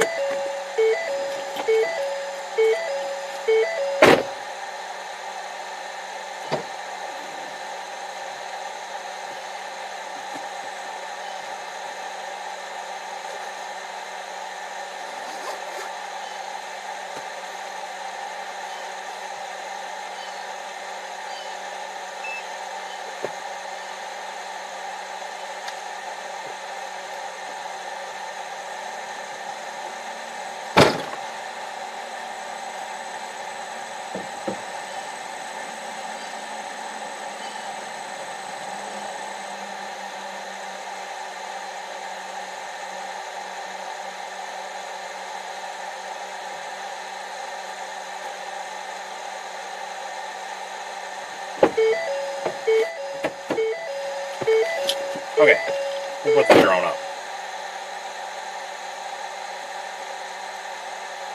Just for a minute, see if we can see anything. I do have a way to put this on the stream. I just have to plug in the HDMI adapter. The problem is I don't have an HDMI cord. All I have are mini and micro HDMI. I don't have the full HDMI. So I have to get one of those. So I'll put the drone up and then let you know what it looks like. If we get anything good, we'll post it to social. The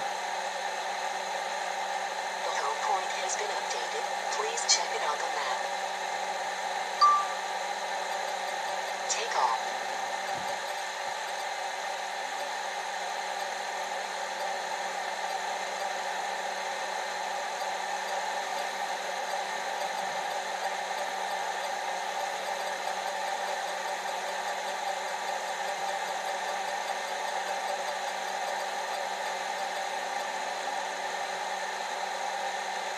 Wow, this is really pretty up here.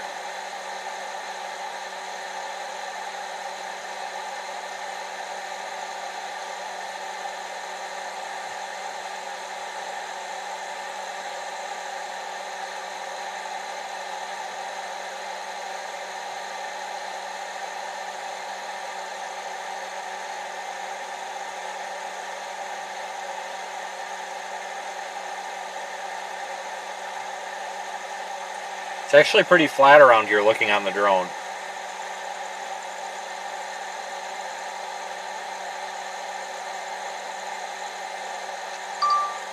Really flat, surprisingly.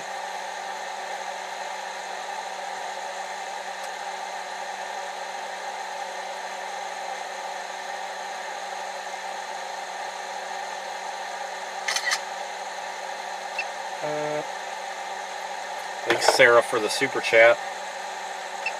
Get a couple of photos here.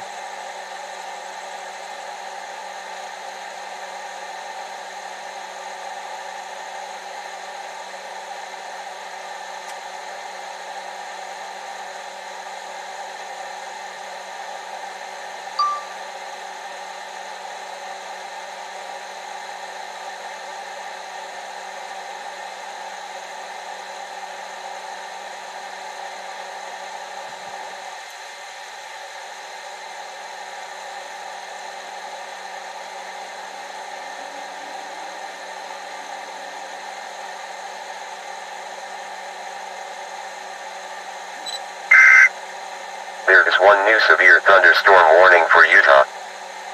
Should have been in Utah.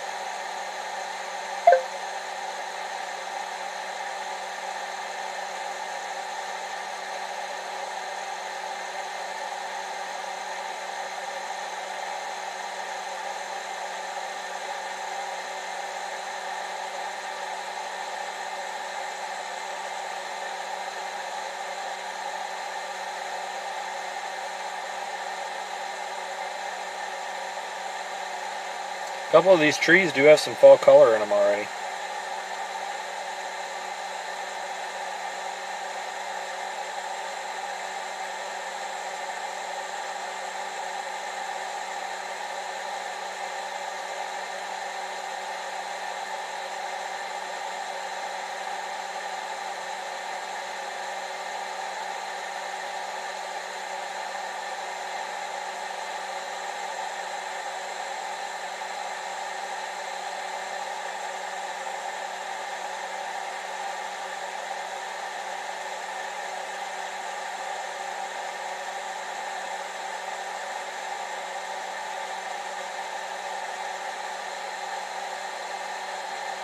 Anyway, folks, we are looking off to the east-southeast.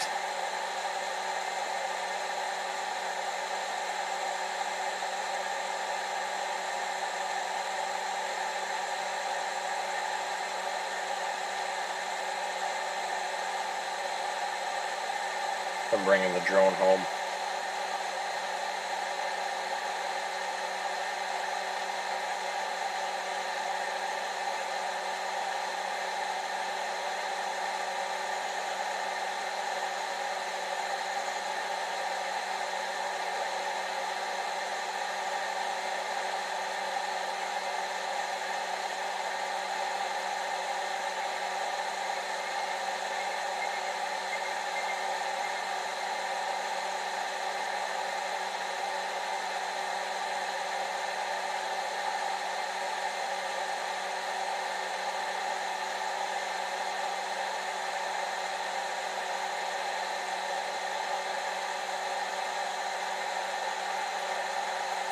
Thanks for watching, everyone. I'm going to put some of this drone video in the daily members update, I think, tomorrow.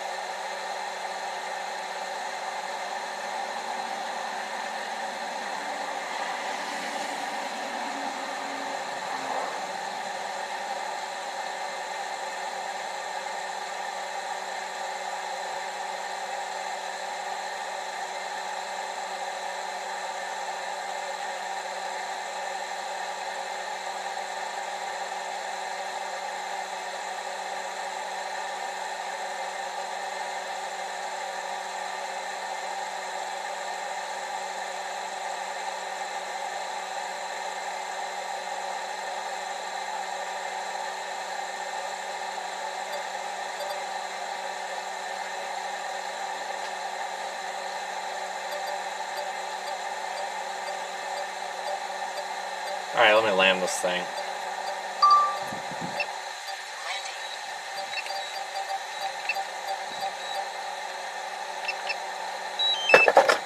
Alright.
Okay.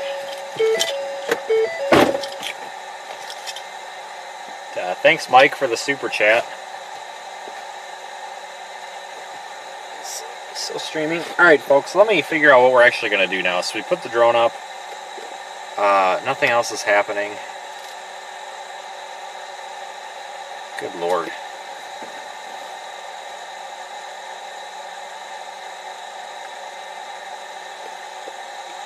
Nothing is happening.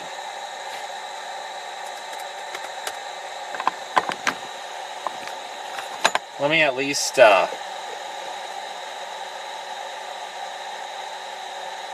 me at least check on what they did for the update.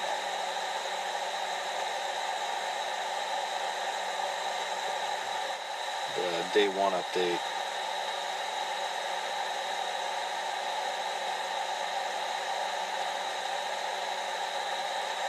Thanks again, everybody, for watching. I really appreciate the super chats, the memberships, and all that. Guys, allow me to be out here doing this.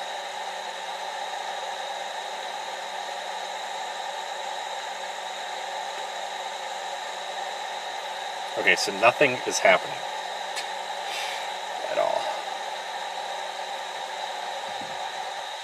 Let's see here.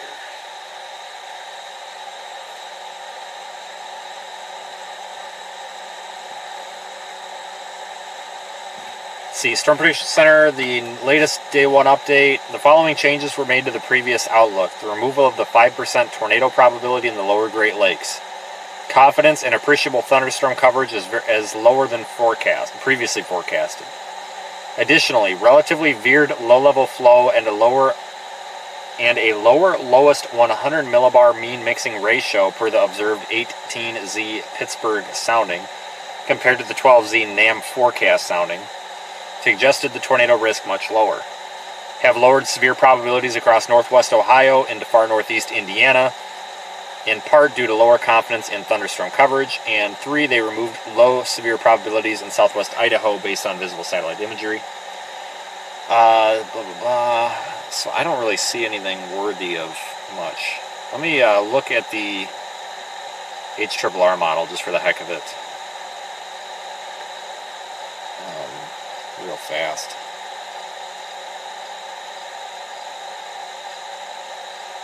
Tammy's in there with a super chat too. Thanks, Tammy.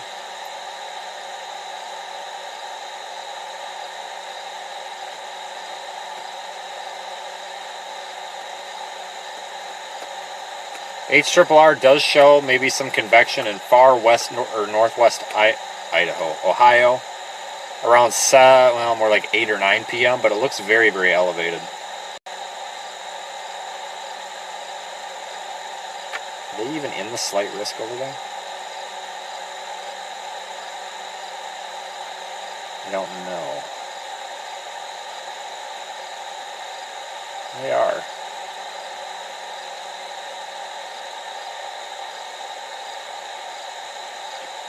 Does show some storms moving or forming in Ontario and moving into New York. Maybe about 7 p.m. as well, but that's way, way out of range. Yeah, I think for the most part this might have been a dud for us. That could change though. I'm not giving up on this entirely just yet. This is one of those days where if we would have sat home, I wouldn't have been disappointed. Let's put it that way.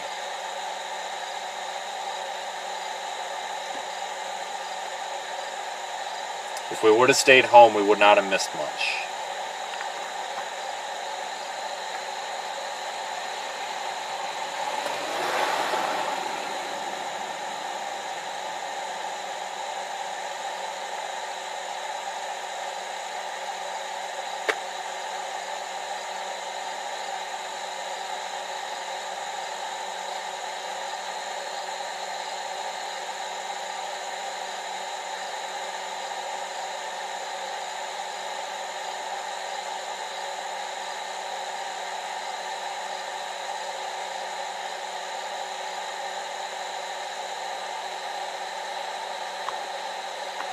That's that little elevated cluster of storms we were chasing earlier, moving off.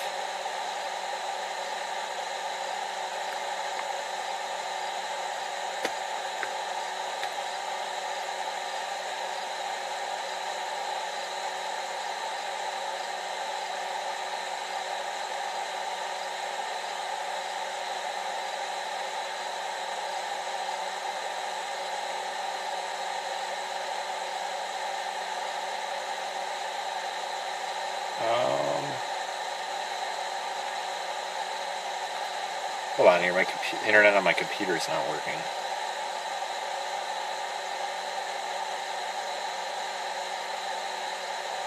I need to fix that quick.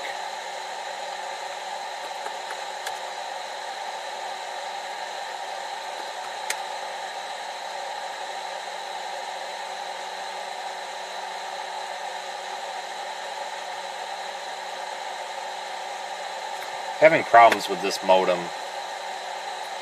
They have a replacement one in the car. I just need to get it set up.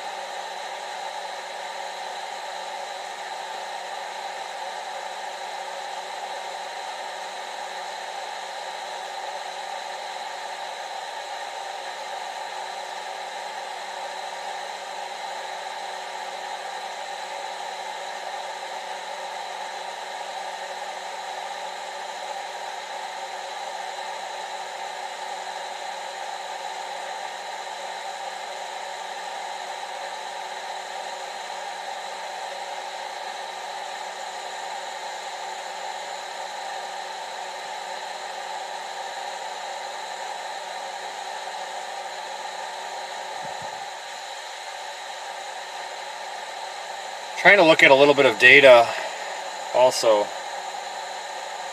for 98L, which is our area of interest down there off the north coast of South America, and I still can't get the chat to come back up. What's going on?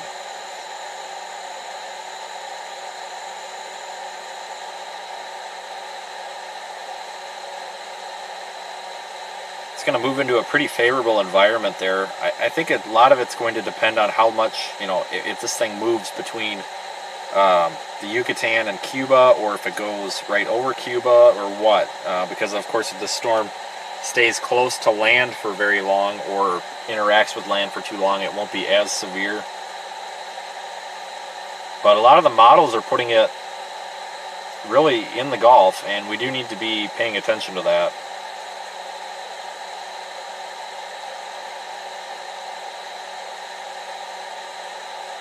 But 90% chance, according to the National Hurricane Center, that it forms into some sort of tropical system. I get connected back to the internet again here.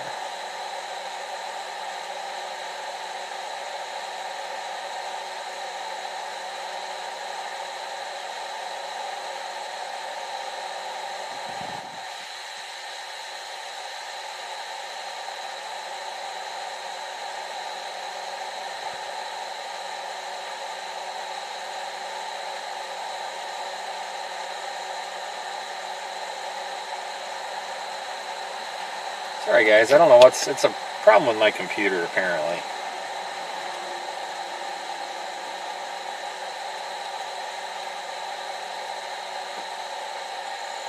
I'll get that figured out.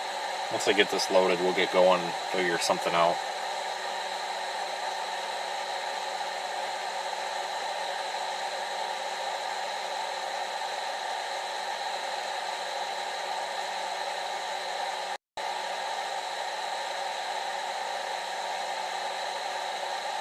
Give me just a minute here so I can get the internet back up, and then we'll make a move.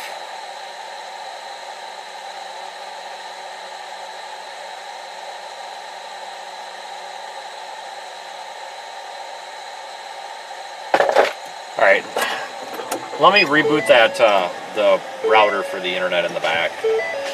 The computer's messed up.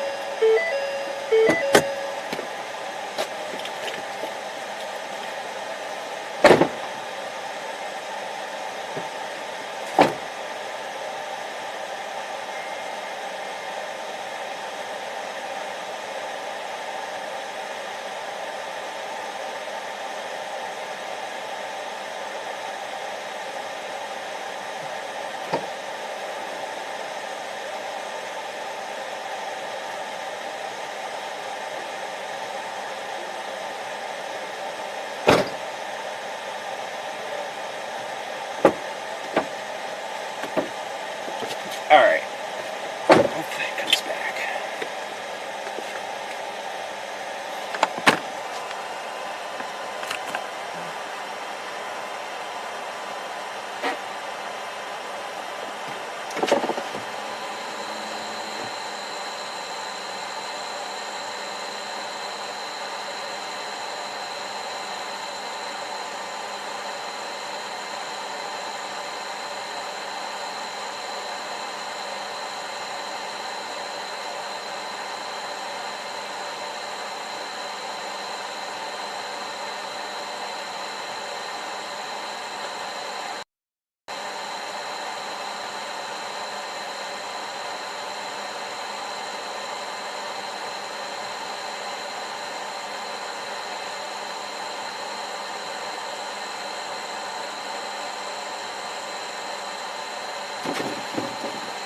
Okay.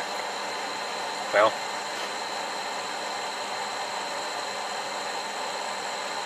I think my plant, well, hang on here. Let me put in the GPS. I guess, I think I know what I want to do, but I don't know exactly where we're even at.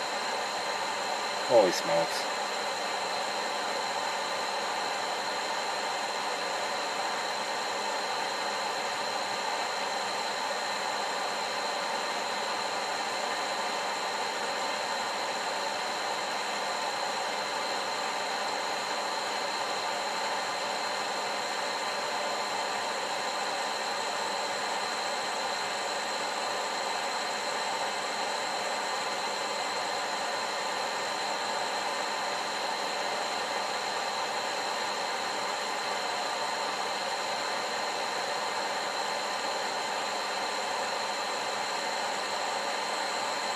Oh boy, I don't know.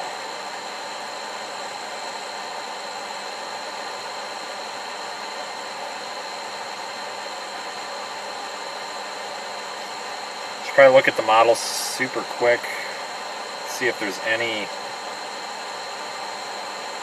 Let's see if there's any severe weather chance anywhere else in the country over the next few days. Thanks for the super chat, Barb. There's a marginal risk tomorrow.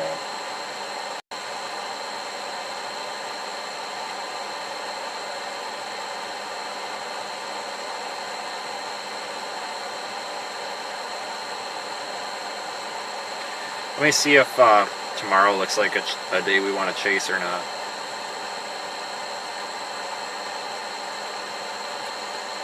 I'm guessing no, but let me just look at a couple of parameters.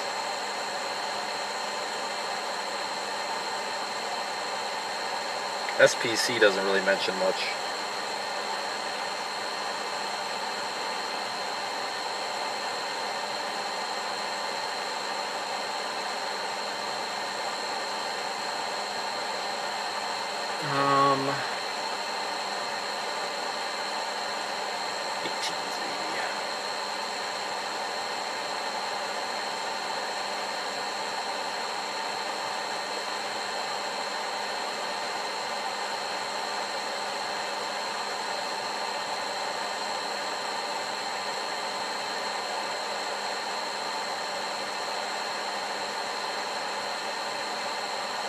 Yeah, tomorrow doesn't look very hot either.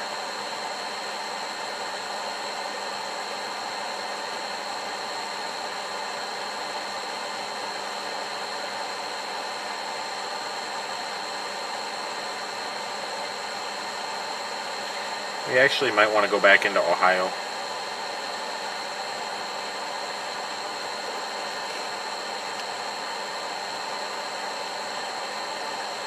Just darn it.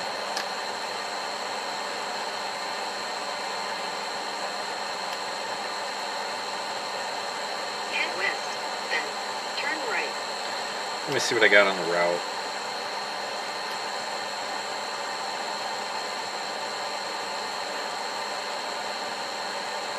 I'll bring the chat back up here in a second.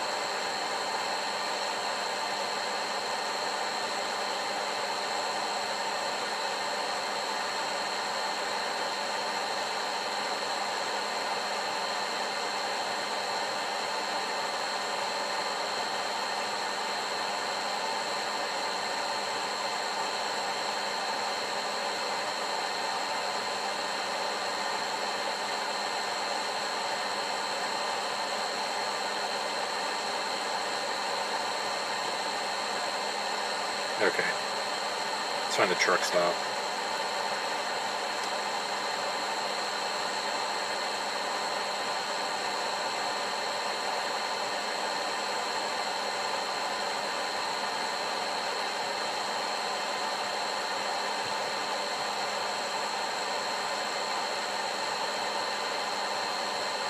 Head east on Lynn, Tyro Road toward Henry Road. Alright guys, let's head back west a little bit. Let's go back toward like the Warren area. I don't want to give up on the day just yet.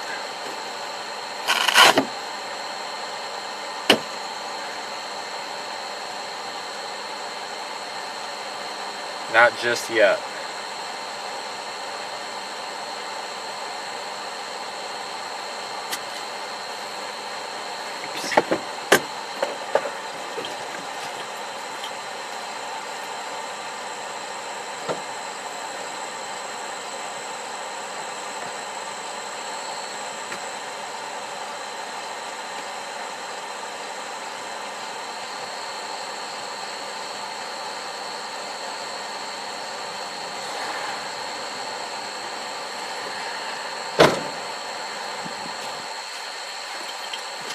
Alright.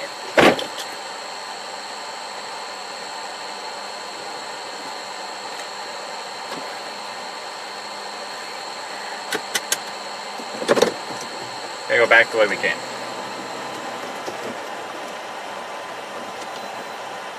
We'll wait for this guy to go by.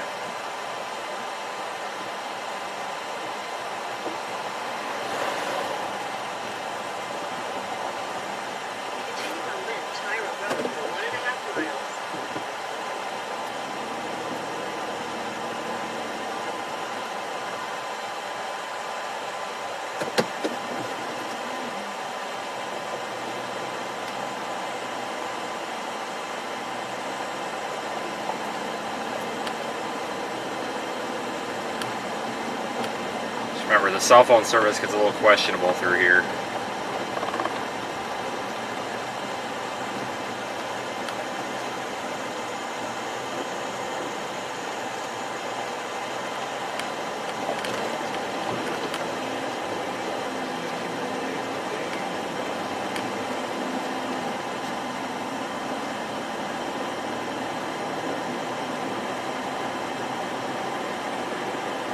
Head northwest on Baker Road toward Pennsylvania 358 East.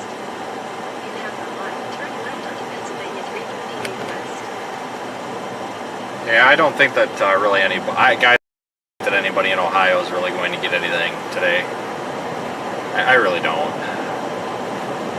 I've looked at several computer models. It's just not going to happen, I don't think. But just in case it does, we'll keep the stream active until we at least figure out a better plan.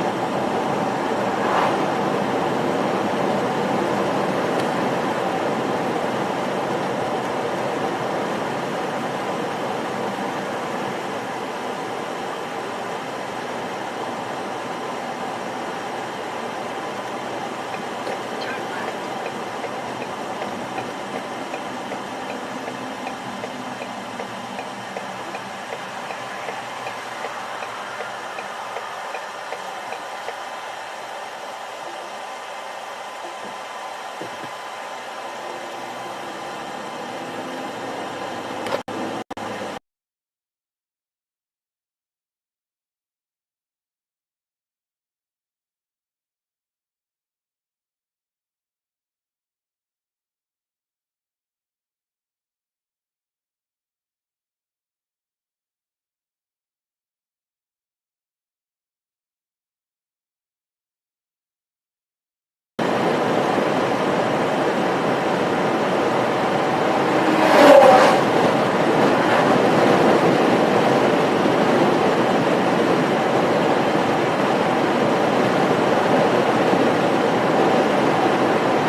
There is one new severe thunderstorm warning for Utah.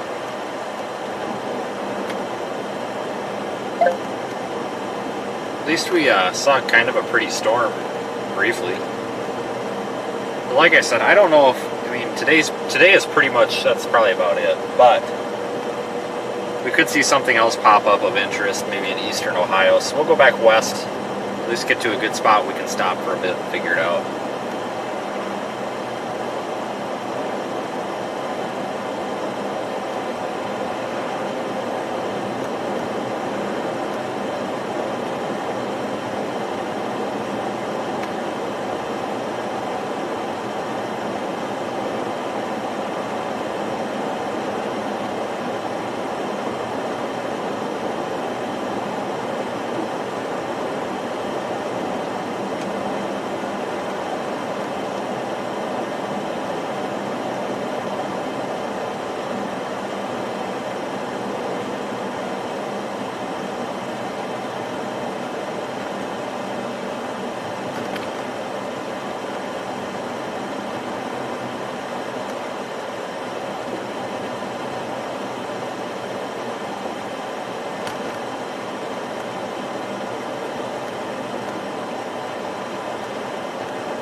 It's got to take us back the same way that we came. That car wash is actually probably pretty necessary. I want to go over there and see if that car wash takes debit cards or credit cards, because if it does, we're going to stop. Because this thing is really dirty.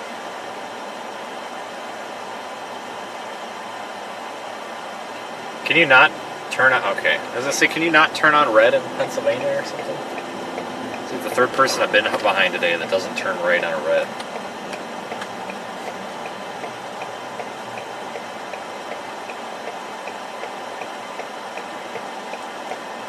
Let's see. This looks like a pretty old car wash, Williamson Road. so I don't think that it's going to take credit card.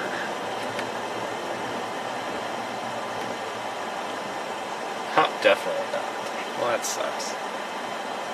That's too bad. Alright, moving on.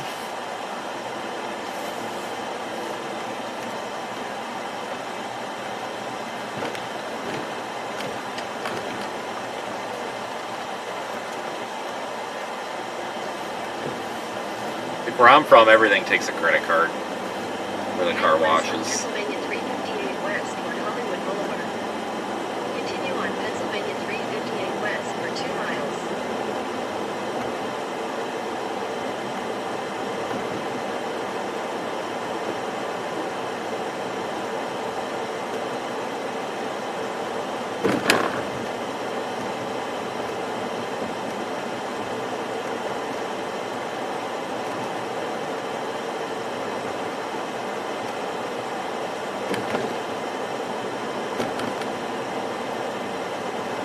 $3.95 a gallon, holy crap.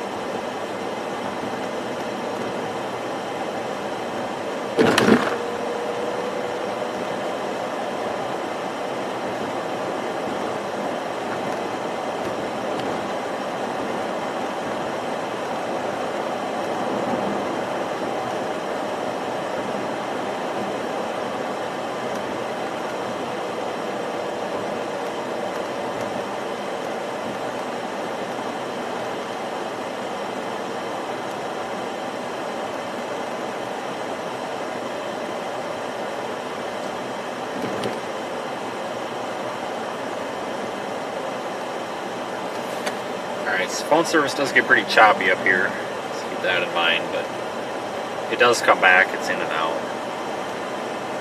I'll keep the stream up until we find a place to stop and actually figure things out.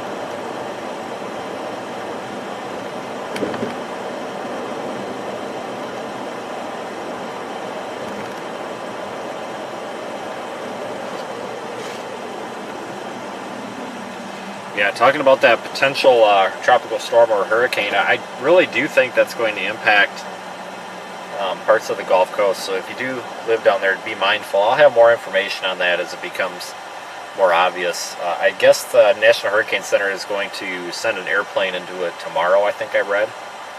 So we should have more data on it and know more about it tomorrow.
That's 58. I think we came in on 58.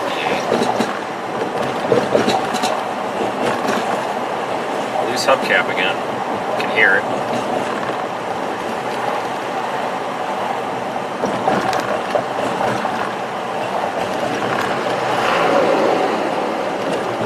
These little metal dog dish hubcaps that they put on these Explorers are junk. They never stay tight. You just need to rip them off. Then they start rattling around.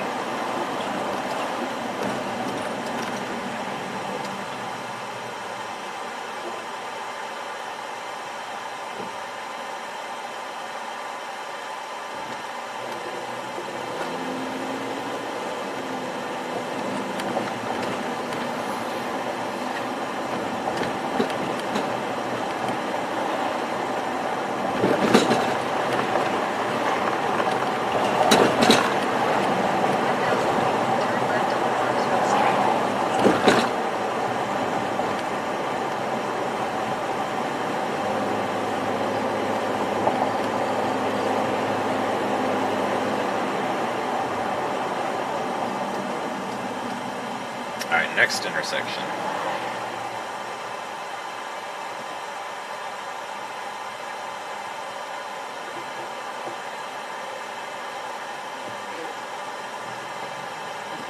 Doesn't get any greener.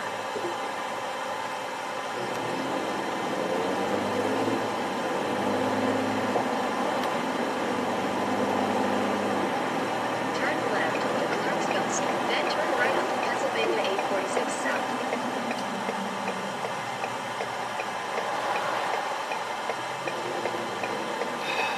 Come on, people.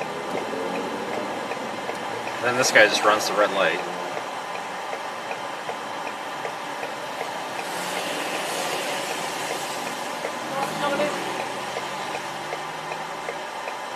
Yeah, dude, because I can totally talk to you when you're driving by me at 30 miles an hour. Definitely.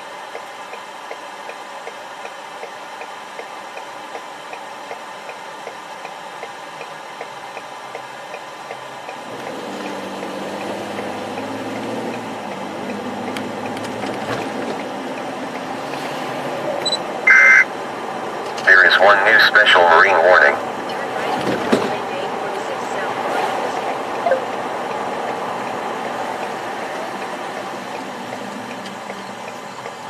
What the hell is this? Continue on Pennsylvania 846 South. Once. I go up like an 8% grade here. Holy crap.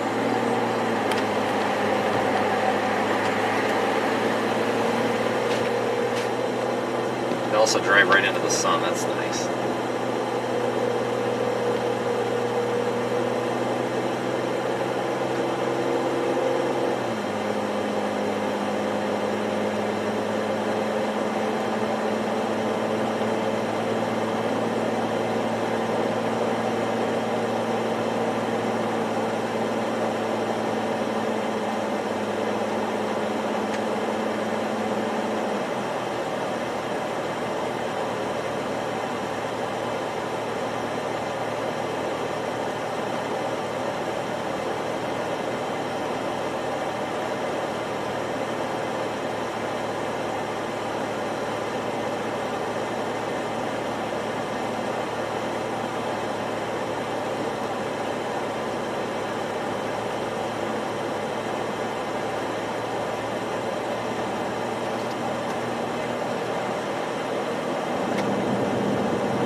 Alright, so I got about 12 miles here. I have a feeling the data is going to be junk on this road.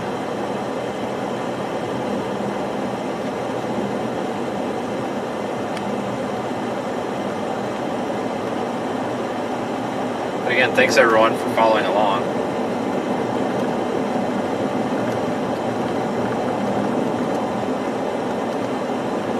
Be where I want to stop in about 30 minutes.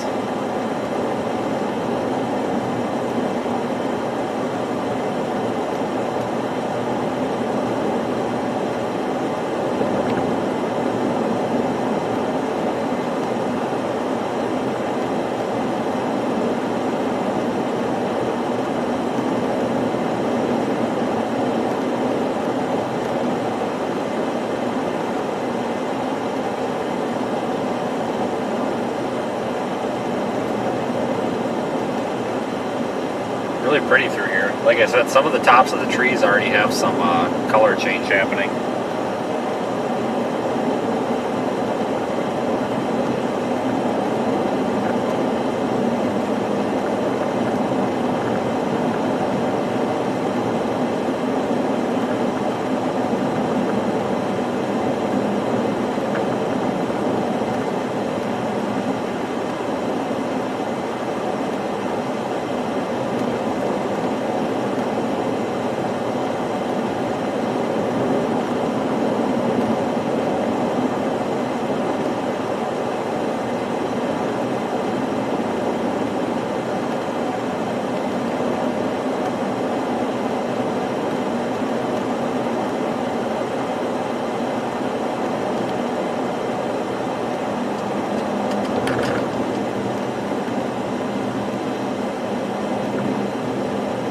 Now we're behind this guy moving a shed.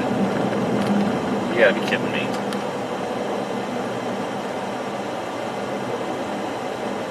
Moving a shed with a tractor. Probably Amish. Either way. Didn't expect to be stuck behind a shed today. It's a frickin' shed. I mean, I don't think I've ever been in a traffic jam caused by a shed.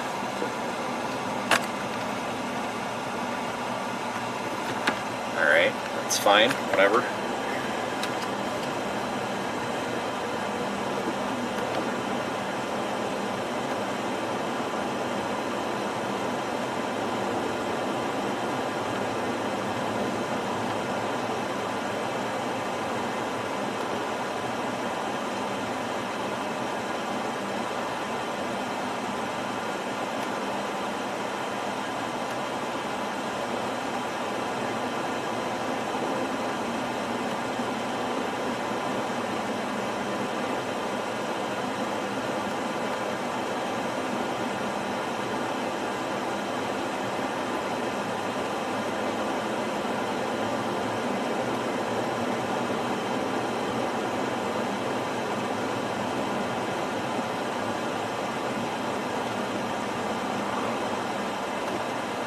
Well, hopefully they let some of these people by. There's like 10 cars behind me.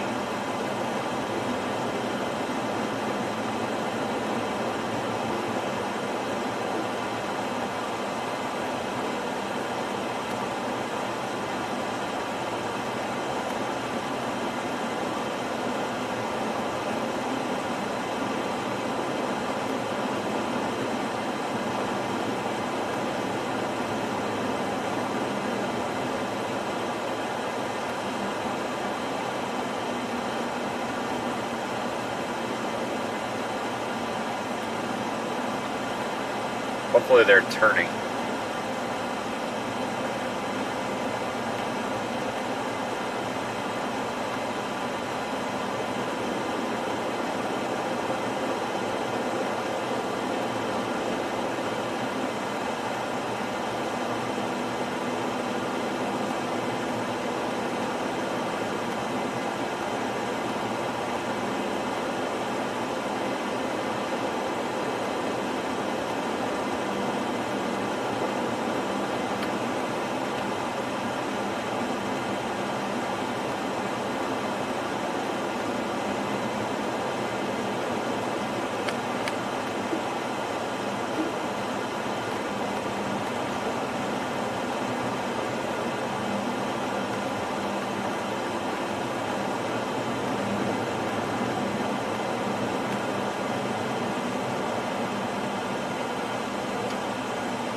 Holy cow.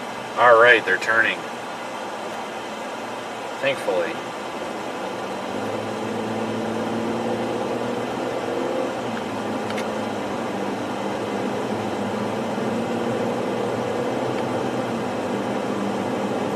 Those folks were definitely of the Amish type, it appears, so.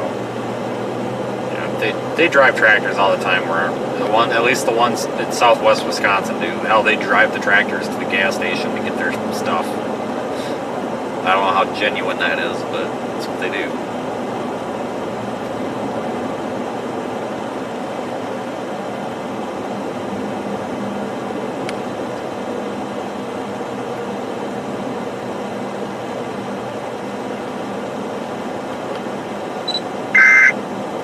There is one new severe thunderstorm warning for Arizona. Yeah, this is really taking us a roundabout way, isn't it? I just went back the way we came.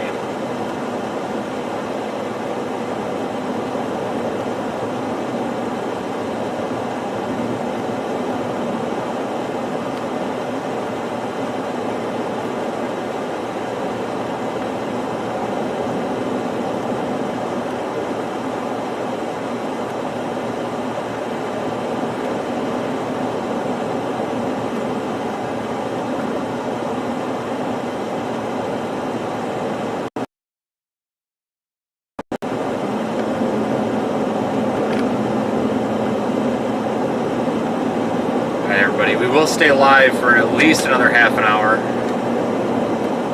until we figure out exactly what we're gonna do.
Back in Ohio here pretty soon, I think.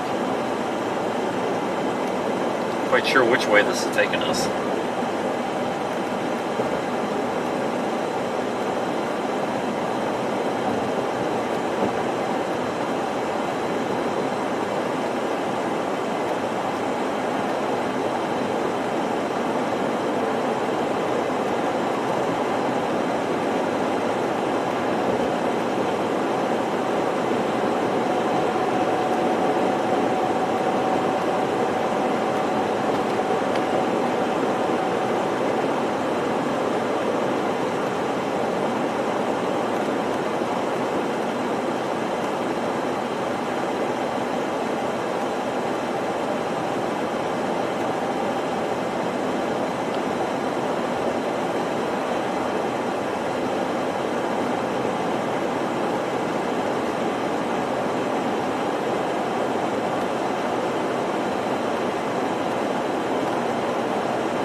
Looking at a zoomed out view of the radar, still nothing happening.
somehow we managed to have about 400 folks on here. So thanks everybody for watching me drive around aimlessly. Today, I mean, there is a small possibility we could still get a storm. If we do get a stray storm to fire up, then trust me, we'll be right there.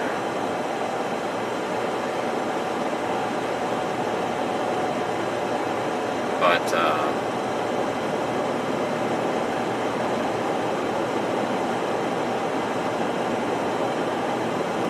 holy Jesus, dude, watch out.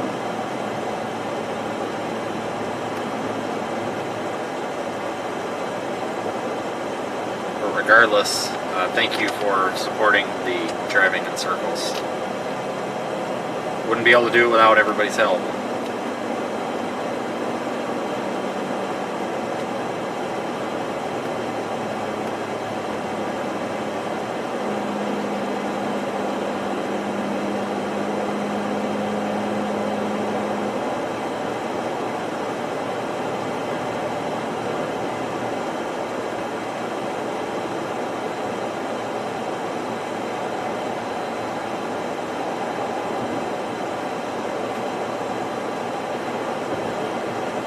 Yeah, we might have some more road trip type stuff here over the next couple of days. Like I said, yeah, that tropical system, they could end up in the Gulf. Then that would mean that I probably would need to get jumping on that pretty soon. Because from my house down to Atlanta, which is where I have to pick up our equipment that we're going to be doing with Radar Omega, we're going to be putting out some remote cameras and meet with them. There to Atlanta. I mean, I could drive that in a day. It's like 14 hours. It's not a big deal. But I try to not drive 14 hours in a day unless I have to. So I would probably split that up over a day and a half. So let's just call that 2 days. So let's say if I wanted to be in it, let's say I wanted to be in possibly, for example, the Florida Peninsula. Let's say if it looks like this thing could be a threat on, I don't know, a week from Friday. So a week from Friday. So like 10 days from now. You know, you figure 2 days to get to Atlanta, you'd burn a day in Atlanta, and then another day to get somewhere. That's 4 days, okay, so that leaves us with 6 days. I want to be wherever it is at least 2 days ahead of time, so that's up to 8. So that would really only leave me 36 hours to 48 hours at home, and that's if I left tonight. So I don't know if I'm going to be going home or not. To be honest with you, I need to look at everything. So tonight I will not be, but tomorrow I will make a decision if I'm going to go home or if I'm going to start driving south. Basically what that decision is going to be made upon is, you know, what are the models showing for this potential tropical system, as well as, you know, well, basically the models, and then basically the speed and where is it going to go. If it's going to go farther off to the east, then it's not such a big deal. But if it's looks like it's going to take more of a west track, then I'm going to need to allow even more time because I would have to go from Atlanta to, you know, New Orleans or something. I don't expect this to be any sort of catastrophic hurricane right now. However, I think we really need to watch it because if this thing moves into the Gulf of Mexico, sea surface temperatures are very warm. There are some limiting factors that would keep the storm from being, you know, just like another Katrina, obviously. This isn't going to be, you know, wide open 100%. If it gets into the Gulf, it's a Cat 5. That's not the kind of thing we're looking at here. But there's a potential that we could have a strong hurricane. You know, it's the same disclaimer I had with Ida last year. You know, with Ida, it's like we were saying beforehand, you know, if and when this thing gets in the Gulf, we could have anything from a weak hurricane to a very strong hurricane. And that's how it is with anything. If we get anything in the Gulf, we're looking at basically everything on the spectrum. Especially with that water being untouched this year for the most part. So really, really watching it.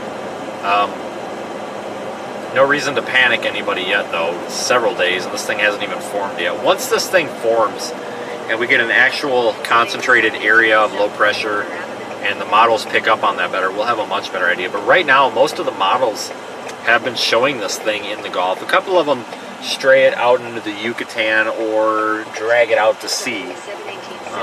But most of them are putting it somewhere in the Gulf, so we're watching that very closely.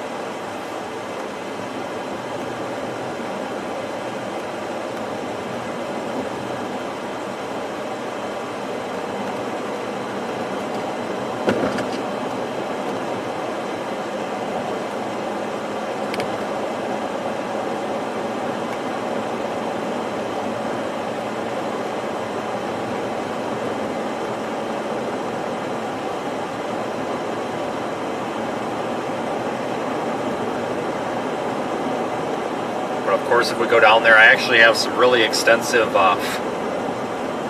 hurricane coverage planned. I'll try to live stream basically everything I'm doing down there. With hurricanes, really in tropical systems, period, I really like to be there at least 2 days ahead of time to be able to start making plans. And if it's a strong system, then even 3 or 4 days ahead of time. Because the problem is you'll start running into evacuation traffic and stuff. Folks trying to get out of there, and then it's just a big traffic jam. It's much easier to be in there already when people start leaving. Basically, you want to arrive before everybody starts to leave.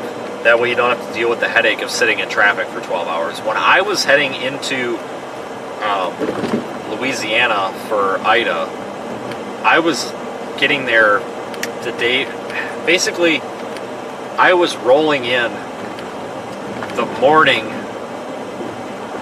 before it made landfall. So I had a good like 36 hours.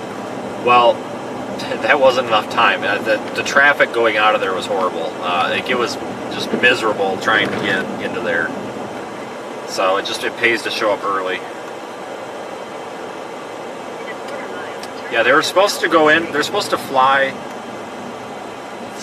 that. The Hurricane Center is supposed to fly that system. I thought it was tomorrow, but it could have been today. I can't remember if it was today or tomorrow, but I did read that. So that actual physical data taken from flight level with that storm is really going to, with that input into the models, is really going to make a big difference on us, getting a little bit more insight with this.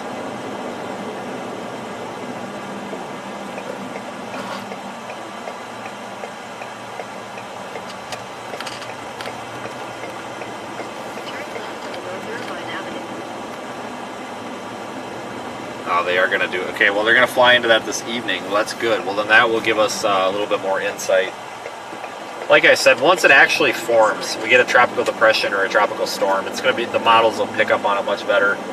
But the problem is right now, the reason a lot of us are so concerned about it is the placement. Right now, it's literally in a spot, like physically, it's positioned where it's only really got one way out almost. It's possible that it doesn't form, and it's possible that it starts forming too close or over land, and that will really inhibit it, and it will just never get going, or it's very weak. But if once it gets into the Gulf, there's really only one way out. You get a system in the Gulf, and it's exiting by going over the Gulf Coast. I mean, there's only one way out. Then it just becomes a matter of where exactly and how strong is it going to be. But like I said, we could be looking at maybe, let's just say hypothetically, this thing for sure goes into the Gulf. I mean, we could be looking at anything from tropical storm to a major hurricane. Like, we just don't know. But obviously, as a storm chaser, it's time to be planning for it. So over the next couple of days, we're going to be, wow, that red light is hidden.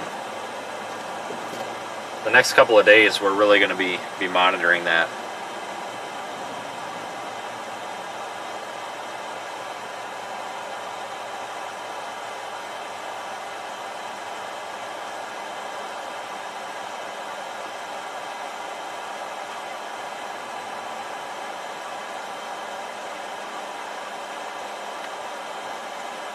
But if anybody tells you it's going to be a, Category 4 and it's going to make landfall in Mobile, they're lying. There's been a lot of people are going after AccuWeather, and this is ridiculous. And it's funny because it's all people that don't really have like a whole lot of job experience with meteorology. There's a lot of people going after AccuWeather because AccuWeather basically put out a forecast cone for this thing already. And I don't have a problem with that. I really don't. Because they're confident, they're making their own forecast. They're confident, they think they know where it's going to go. And AccuWeather's forecast cone's got to go into the Gulf. And I think once it forms, we're going to see the NHC put out a similar cone. We're just not really at the point in time right now where we can say it's going to be, a Category 2, 3, or 4, and it's going to impact from New Orleans, Pensacola. Like, we don't have that resolution right now.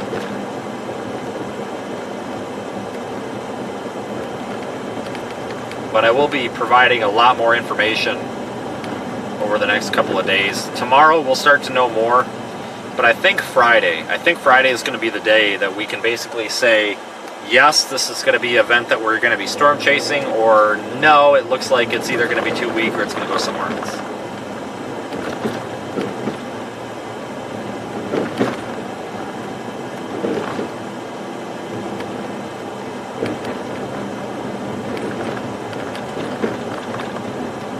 But it is definitely something to be worthwhile with, because I mean, this is the first real threat to U.S. that we've had, you know, U.S. coastlines that we've had all year. I mean, Earl kind of teased us a little bit, you know, where it looked, some of the models took it into the Carolinas, but we never really, you know, considered that as a viable option.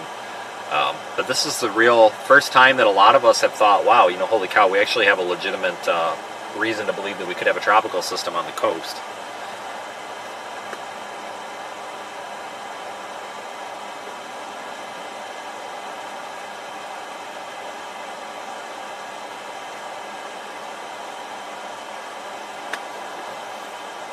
So it's just time to keep an eye out.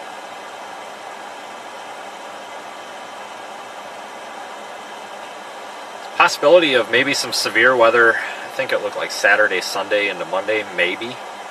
Not 100% sure where that's going to be though. It could be anywhere from like the mid-Mississippi Valley all the way into like, you know, kind of more into the southeast.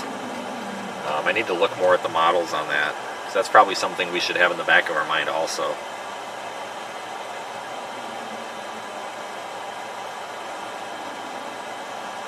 Tomorrow, not going to be storm chasing. There's a marginal risk over parts of the Carolinas and Virginia, but man, the models look pretty bleak.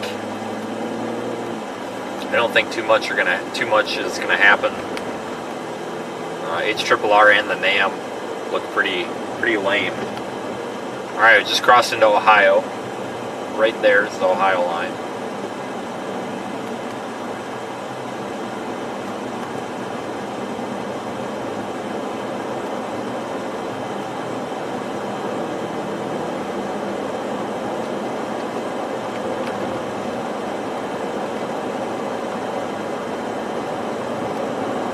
Yeah, today was very underwhelming for this area, especially with that 5% tornado risk.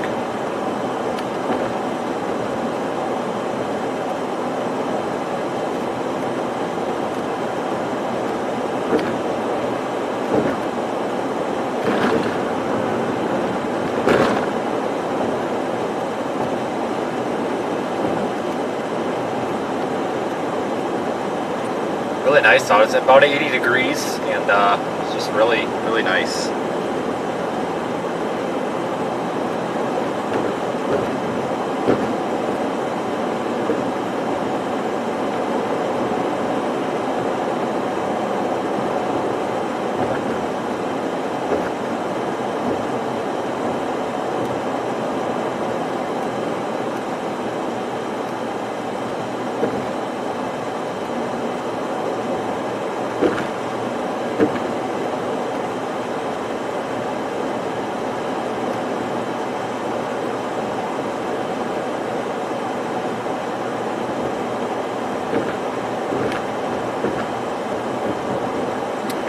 Back in Ohio.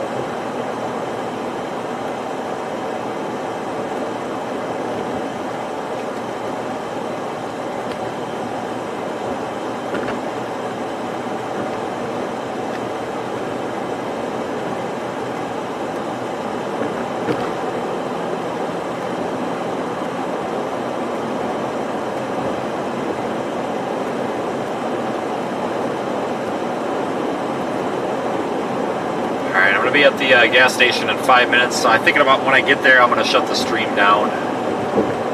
I'm going to use this evening here, since, unless something happens, but I'm going to use this evening as an experimentation day, or some experimentation time. I got some things I want to mess with.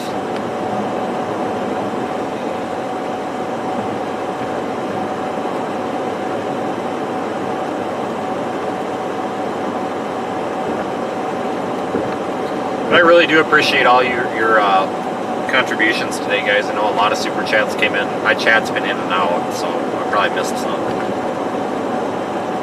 But thank you, everybody. And if I didn't mention yours, I apologize. It just means I missed it. And thank you for all the likes, the follows, the subscriptions.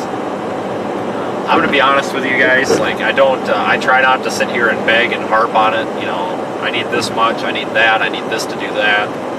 I try not to do that because I do respect everybody's money. You know, I don't want to sit here and say, all right, guys, I need, you know, $100 because today I just blew $100 in gas. Like, it's not my fault that, and a lot of IRL streamers do this. Like, I see it on Twitch all the time, and I'm gonna go on a rant here. Like, it pisses me off because I see this stuff on Twitch and other people on YouTube, but like, all right, guys, you know, it cost me $250 to be out here today, so I need $250. And it's like, no, you don't. Like, nobody needs me. Like, you don't need me to be here. So I try to respect your, you know, your funds and stuff by not saying, all right, I need it, because here's the deal. If I wasn't out here today, you all would have lived to see another day. You know, you don't need me here. This is all entertainment. You know, I make money off the YouTube ad revenue, the super chats, the views. Basically, that's where my money comes from. The only time that I get paid from an outside source, like Ryan Hall or one of these other guys, is if we have a big severe weather event and I'm sending out invoices. You know, like today, I'm just out here on, you know, to be out here. So when I see you folks spend your earned income on my channel with super chats or memberships, stuff like that, PayPal donations, I really appreciate that, because that shows me that, you know, you care about, you know, you care about what we're doing, and I appreciate it. I don't want anybody to think that because I don't sit here and hype up everything. You know, when we get a super chat, I try to thank anybody. And by the way, thank you, Tammy. I see yours.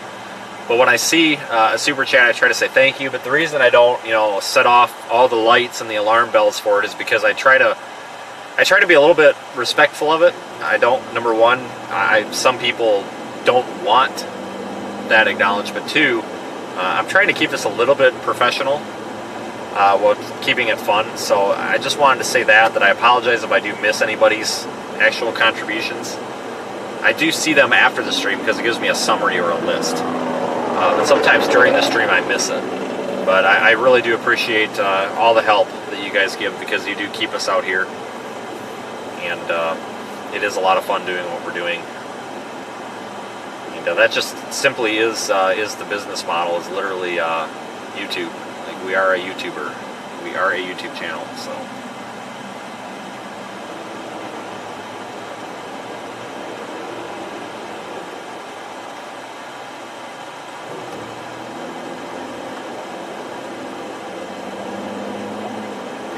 It's my responsibility as the YouTuber to ensure that I am able to cover expenses and everything to stay out here for you folks. It's not your responsibility to cover my expenses so I can stay out here. You know, it's my responsibility to build my business here around YouTube in a way that, regardless of how much or how many folks financially contribute, we can remain out here. For example, if nobody super chatted, it would still be my responsibility to be out here and pay the bills. So I would have to figure out a way to do that. You know, so it's it's a real pet peeve of mine when we get a bunch of IRL streamers. You know, it's like, oh, I just blew $50 on gas. Somebody needs to super chat me right now, and it's like, no, they really don't. So I have a high level of appreciation for you folks. And somebody sent a super chat. I missed who it was. Somebody sent $5, but I missed who it was, and it won't show me right now. So thanks, whoever you are. It's appreciated. Where am I? I don't know. I'm in Ohio. That's all I know at the given second. And I gotta make sure I park inside the yellow line. Well, this is probably where I'm going to spend the rest of my day for at least a couple of hours looking at weather data. I am in Hubbard.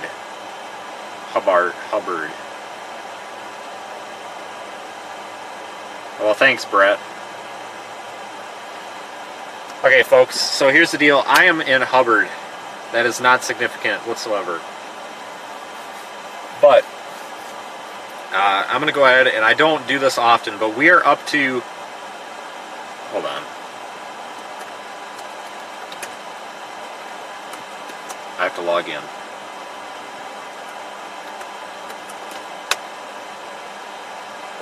Stand by. We are up to 46,933 subscribers. So if there's anybody that's watching this that's not subscribed, hit the button. You won't regret, well, you might regret it. In fact, you could regret it. But if you want to see more live streams like this, more content, the subscribe button is free. It's the memberships that you pay for, but the subscribe button is free. Hitting the subscribe button will also let you into the chat. I would love us to get to 50,000 subscribers before the end of the month. We've been sending super chats so the mods can use the hammer. Okay, what? I'm so lost. But you guys do whatever you're doing, I guess. I have no idea what's going on in there right now. That's fine. I'm going to be experimenting a little bit. I may have a members only live stream here in an hour or two. I want to mess around with some settings with the live stream. Like I said, I found the image stabilization button today and I think it made a difference.